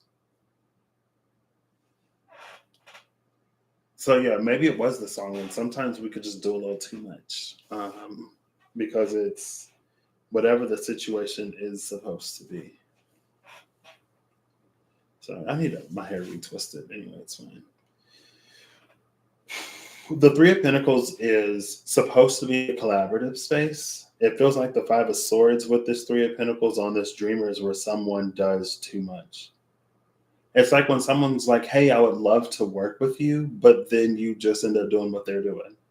Or you do what they want. And then it's like, well, why am I here if, like, you know what I mean? Like this, to collaborate is for both of us to bring something to the table, and everything on the table is yours. So what am I doing here? Now, maybe that was you. Maybe that's kind of sort of what you do. I feel like it would be, I mean, like it could be in your excitement to work with somebody, but like this Five of Swords energy is kind of sort of the antithesis to the Three of Pentacles. You can't be in a collaboration, but at the same time, you do everything your way and you don't take any kind of like input or anything. You know what I mean? Like, what's the point of collaborating at that point?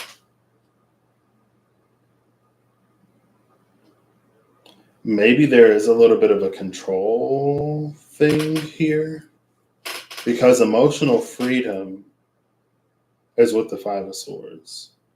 Or let's say that you're a dreamer,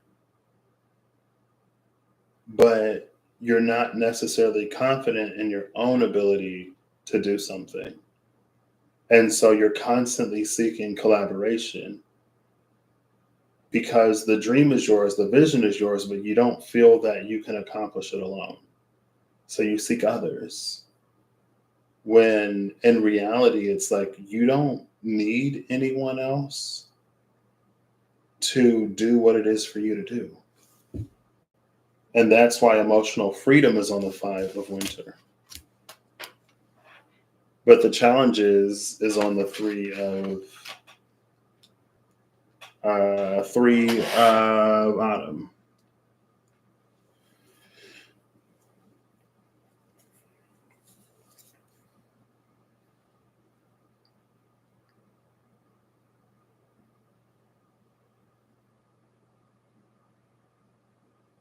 But even with this dreamer, it's like there's such a long way to go. And the person is kind of like, the dog is like, come on, let's go this way. Like, there's the destination. And this person is like sleepwalking, daydreaming. There's a cardinal for spring, I guess. And it's like, does a lot of thinking, maybe not necessarily as much doing.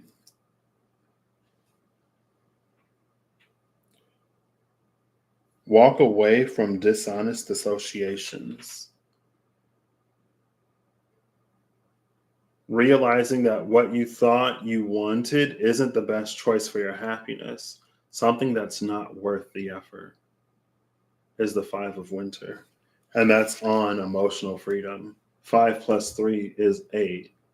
5 plus the 12 of 3 is 8, which would be like the 8 of Cups, giving the 17, because 5 plus 12 is 17, star energy. So having to walk away from something, and then there's like the rebalancing and the flowing of this vulnerability. So we see vulnerability again.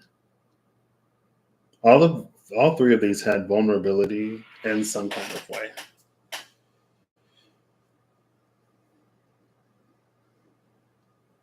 So I feel like these dishonest associations, again, it's like that, like why.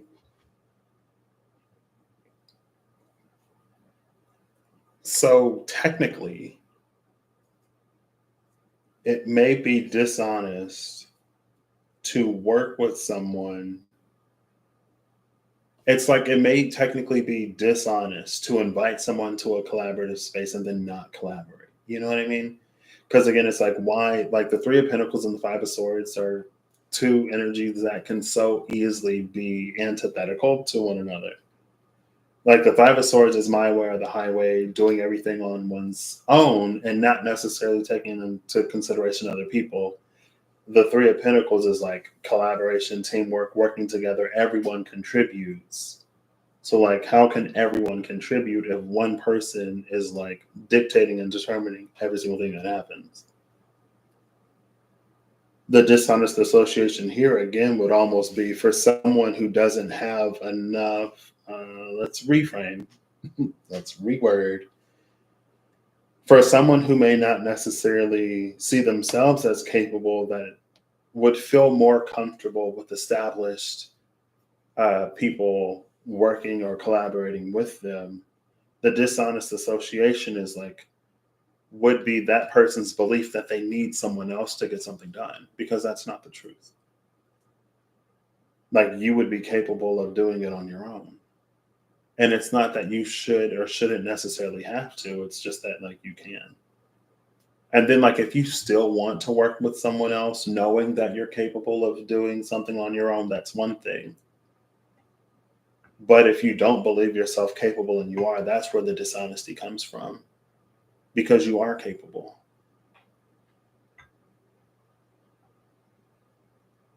And to see yourself as incapable, unqualified, to be in like an almost constant imposter syndrome type situation, environment, mental scape, is to introduce roadblocks to the manifestation, the actualization of the dream. And it's just like it's no longer necessary. It may be challenging, it may be difficult, but it's almost like there may be something even deeper beneath the surface because emotional freedom is here.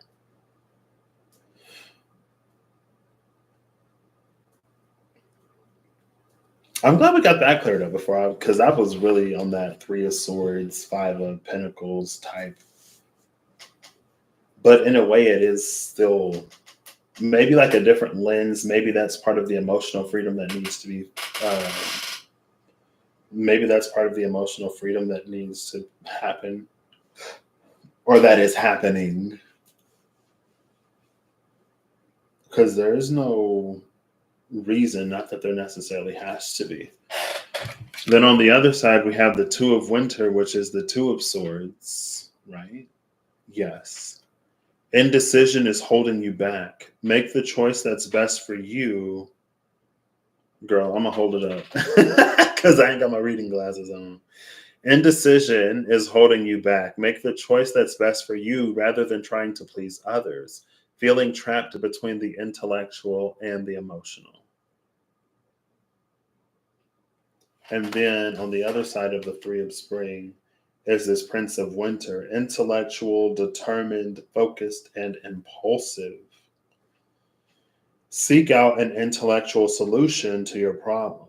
The need to act quickly and decisively. Sudden or unexpected changes.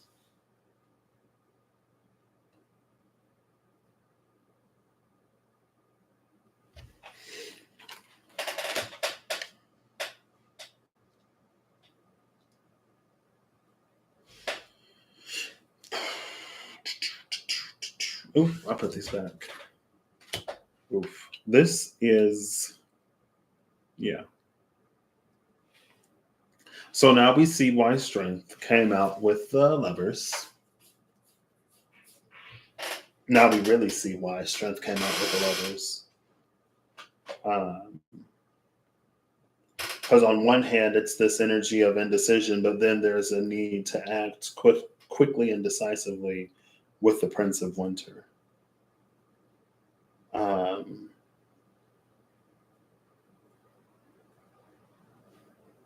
And it just kind of sort of is what it is. But let's see. I feel like what would help one, it's almost like practice makes perfect. to build confidence in one's decision-making abilities, it would help to make decisions. And the more choices and decisions you make, the more you learn about a particular environment or situation. Like, it's almost like you will naturally get better and better and better. Most people, I'm going to say you will naturally get better and better and better and better and better at making choices and decisions, understanding that sometimes you may make the wrong choice or decision. But if you own up to it and take accountability and responsibility for it, you can really learn from it.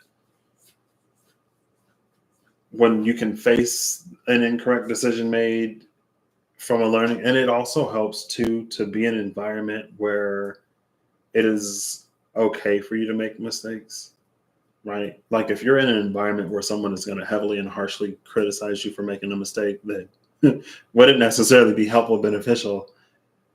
Because of what's on the table, though, specifically that Three of Autumn,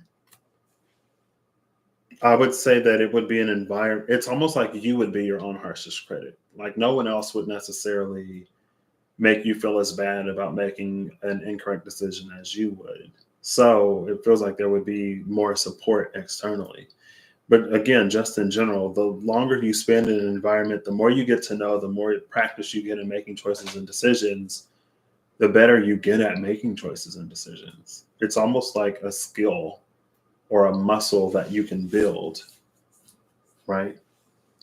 And then, of course, the more comfortable you get with making choices and decisions, the more you learn to trust your decision-making ability, the easier it is for you to act quickly and decisively. But to get to the point of making quick and decisive decisions, you kind of got to start somewhere. And maybe that's the energy around this dreamer. Maybe that's what the dog is like. To get to this thing that you're dreaming of, at some point, you got to start walking towards it. If you want it to be your life, if you want it to be your reality, if you want it to be anything more than just a dream.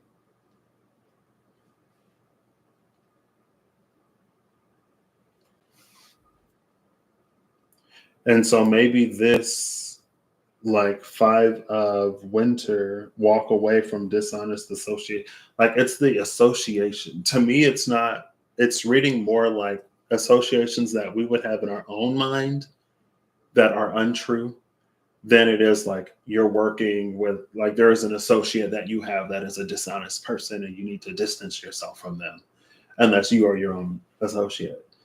But again, it's like in the mind, there are things that you believe about yourself that are not true. And to create distance, to walk away from those things that aren't true, there are opportunities that you have to prove to yourself otherwise. But it would be hard to see if mentally like you weren't there. And this is me speaking from like personal experience. Like there was a narrative of Patrick that I had where like I was lazy. Okay, well, I'm a Taurus moon and rising with a Pisces sun. Okay, I love to nap and I love to chill and I love to take it easy. But I got enough get up and go when I need to get up and go. Okay, because Tauruses do know how to move when they have to, when they want to. Let's be anyway.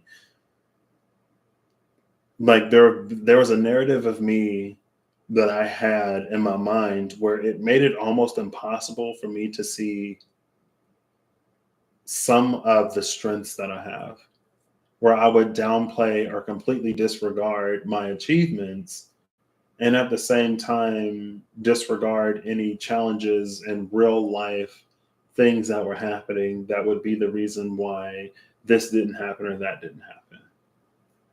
So it was a losing game. I was playing a losing mental game, and like it wouldn't matter how many opportunities I had to show to be whatever was counter my narrative. I wasn't of a mind set to see it.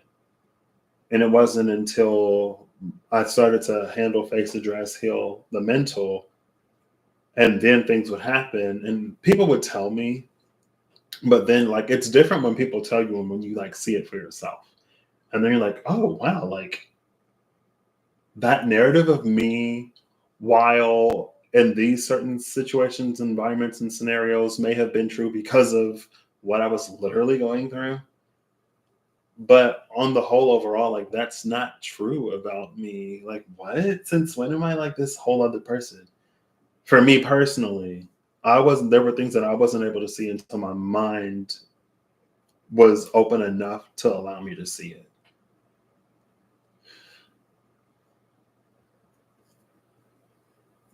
And so I guess just it's a process. Again, there's so much of this that's like it's a process, but it's one that we can begin at any point at any moment. So the top of the deck, we have the Four of Spring, which is the Four of Wands, which is gorgeous. Be grateful. You have much to celebrate. Deep feelings of peace and happiness, a contented personal life. What? And we did see the Lovers, the Magician and the Lovers. Maybe you're manifesting this contented personal life. Because it's almost like this person, like these are the same person. And this person, like the dreamer, is dreaming about embracing like this Four of Wands, Four of Spring moment. And they're looking back at the dreamer like it's possible. Like that's your future looking back at you. Like you're like, future? And they're like, yeah, like, are you coming or what? And then you're like, is that really me? What? And you're just like in such awe that you don't even like necessarily like see the path in front of you to get there. You know what I mean? Because you're just like, wow, like what? Really? Like, no way. No way. And future you was like, yeah, like I did this one thing that you're about to do, and then I did some other things, and then like that's how I got here. And then you're like, oh, like what one thing? It's like the thing I just told you about. It's like I'm just gonna bask in this moment until the opportunity passes me by. Don't do that. Not anymore. Like it's so interesting. Living a life, being human, having all of the reasonable fears and doubts and everything that we have while still manifesting opportunity for one, but being offered opportunity for two. But at the same time, it's like we're expected to. I feel like our interpretation of the expectation is that we think that we're expected to be completely doubt free, like completely unafraid, not scared of anything, and we just say yes, yes, yes, yes, yes. I feel like in reality, there is an acknowledgement that of everything that we've been through and of who we are. And to expect, I personally don't feel that that's the expectation. That's not my personal belief. Um, and I also believe that to expect someone who has been through something to act like all of a sudden one day they're completely unaffected by it is a little like unrealistic. But like the process is part of the process, is part of the destination, is part of the manifestation or the actualization of that manifestation. It's like one foot in front of the other, step one step at a time, day by day, hour by hour, sometimes moment by moment.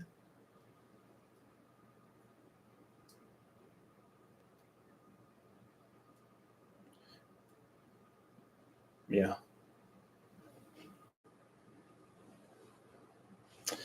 The bottom is the Seven of Autumn, which is the Seven of Pentacles. So it says here, patience. What? Have patience. Can you focus, please? I can't. It says, have patience and don't worry. Take time to test, to rest. Take time to rest and plan your next steps. A prudent investment of time or money. Yeah, this is that step by step, day by day, sometimes hour by hour, moment by moment type energy. Now you want to focus. Have patience and don't worry, like patience with yourself, and know that the divine also has patience with yourself. Know that the divine also has patience with you, and that anywhere you're going to, you're growing to. I kind of like that.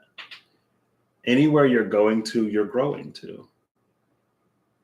So, like, if you have $0 and it costs admission for this event is $1, know that if you're going to the event, you are also like between now and when you hit the door, you will accrue $1. You will accrue admission. So you don't have to compare where you're not right now. I don't see, now my brain is breaking. Words, where are the words? You know it's going to cost $1 when you get there, but you don't have $1 now. You don't have to guilt, shame, blame, tear down, discount, discredit yourself for the lack of $1 now when you don't even need it right now. Like, you don't have to compare where you will be then to where you are now, because they're not the same moment. Where you're going to, you're growing to. By the time you get there, you'll have the $1 to pay admission. And like, maybe that's this energy here too. It's like, you're looking at your future like, oh my gosh, or you're dreaming of the future. You're receiving visions of the future. And you're like, oh my gosh, I can't believe that's me in the future.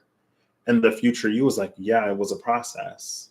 Like, yeah, like it all started with this one thing, this one step in that direction. It's not like, it all necessarily happens at once. Hey, Holly, how you doing? Exactly. Trusting that you'll have what you need upon your arrival.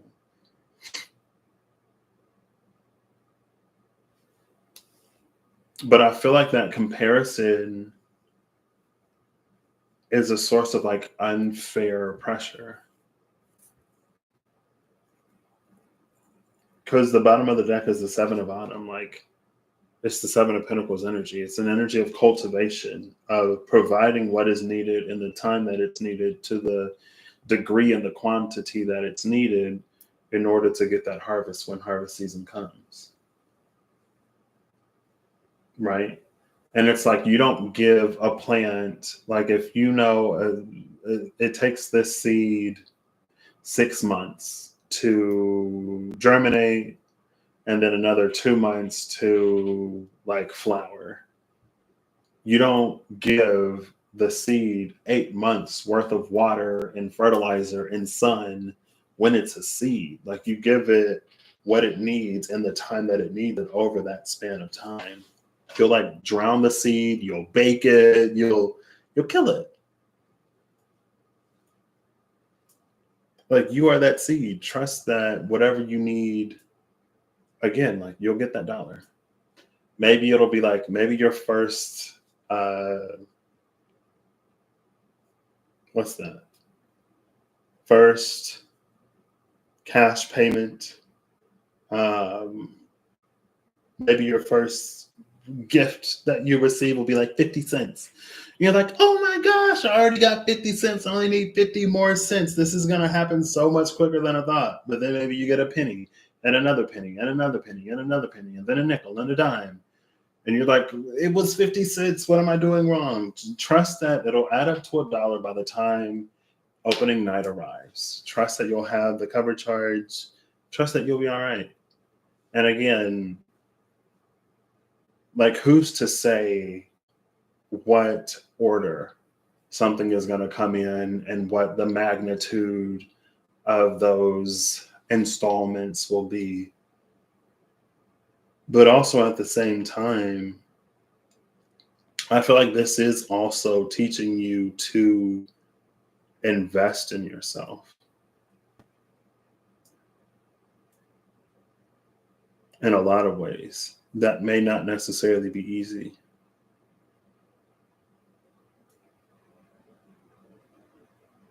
And again, it's not that, it's the association that's dishonest. It's not collaboration that's dishonest, and it's not anything else. But it's like, to collaborate under the guise that you can't do something yourself if you can is dishonest. The belief, the thought that you are incapable of accomplishing on your own is untrue. And it's like, if you believe that, you wouldn't even necessarily know that, like, you wouldn't know that you're being dishonest if that's what you truly, genuinely believe. And I feel like, again, like, you're not necessarily expected to know. You will be taught. It will be one of the cents that make up the dollar that'll cover the cover charge, door fee, entrance fee. There you go.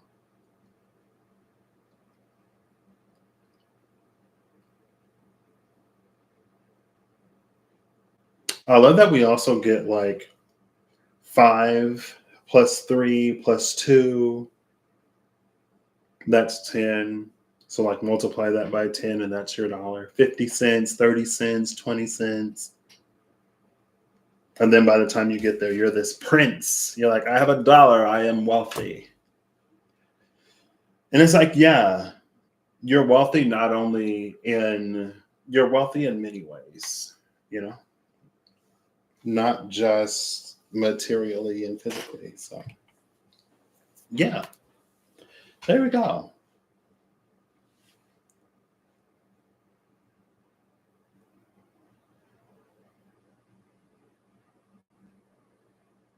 So yeah, you are the April Fool, and you're the fool because you don't see how amazing you are. You know, luckily you have time to figure it out. You got time to stop being a fool. Like, you can be a dreamer, but that doesn't mean that you have to sleep on yourself. Don't sleep on yourself, sis. Cool.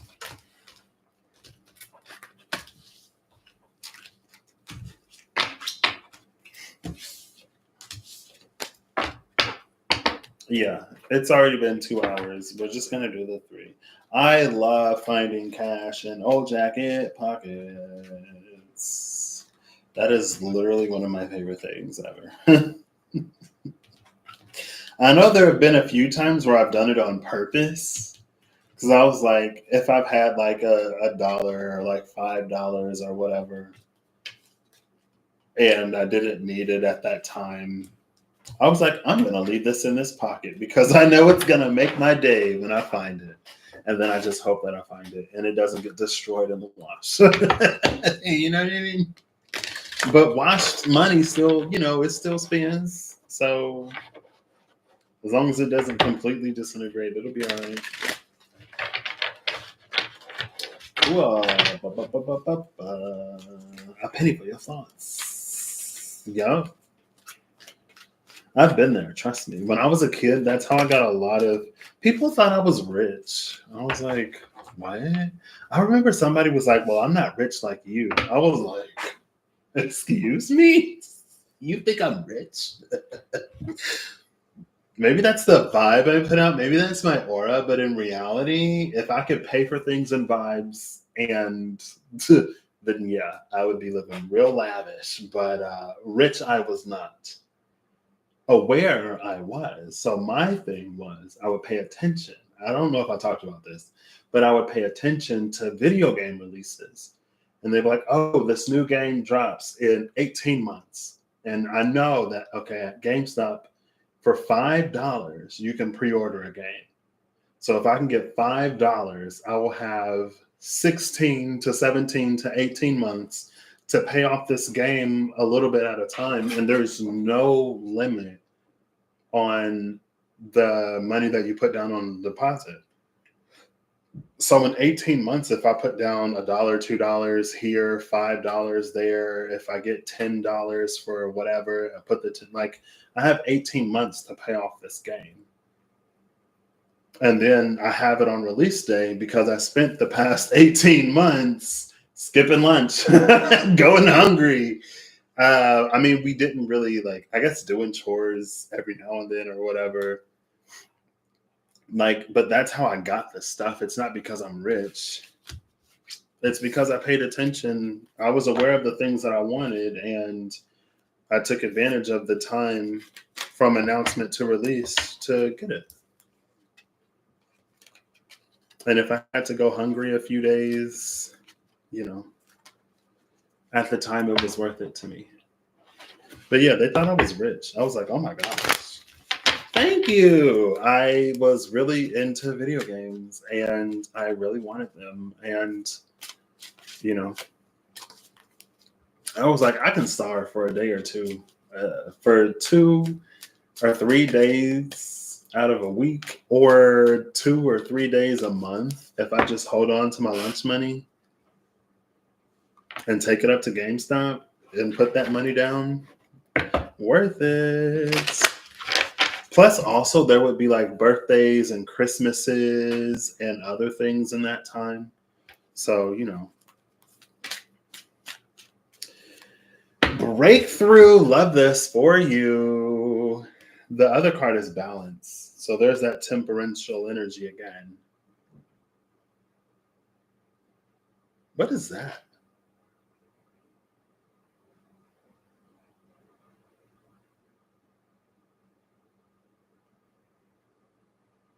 I don't know.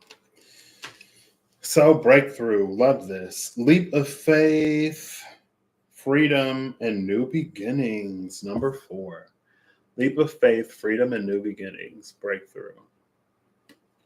Bottom of the deck is sanctuary. Healing and comfort, faith, and restoration. That says restoration, right? Yes.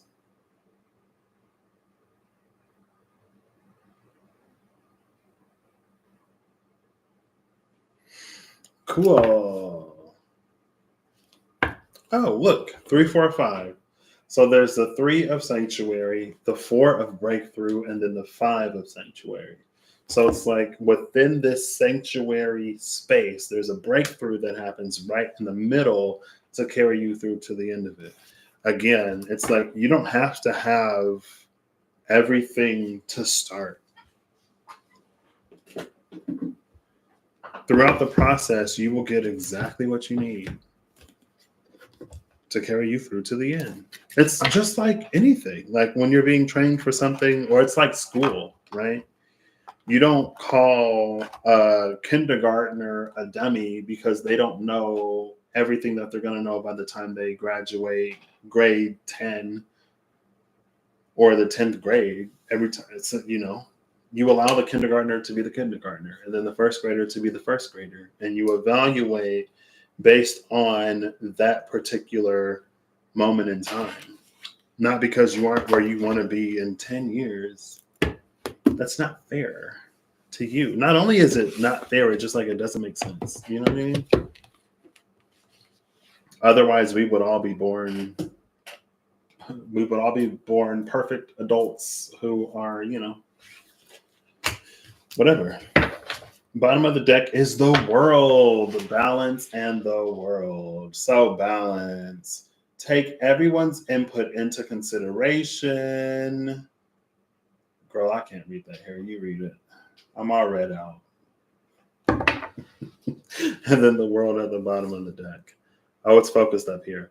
A brilliant success, the freedom to go in any direction, a journey that is now complete. Look, I feel like that's our dreamer. I feel like that's our dreamer, eyes wide open, celebrating like, yes, you'll get where you're going. Trust. That's what I got. We're going to leave it at 3 today. Those are the Fools, April Fools. I hope y'all have an amazing whenever you see this. I hope you're acting in alignment to make all that you wish to experience your reality. I hope that whatever you need along your path, journey, and way you find. I hope you can allow yourself to be wherever you are. Steven Universe. let yourself just be wherever you are.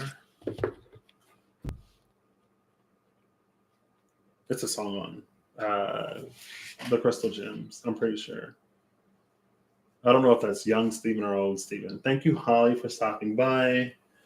And it looks like good things are coming. Yeah. And then I'll probably do the last booster pack of Magic the Gathering cards tomorrow. I don't know if I have any more Dungeons and Dragons boosters, but I'll do the last of the boosters that I bought. I don't even know what I'm doing with these cards. Like, what do I do with them now after I've opened them? You know? Anyway, it's fine. Bye.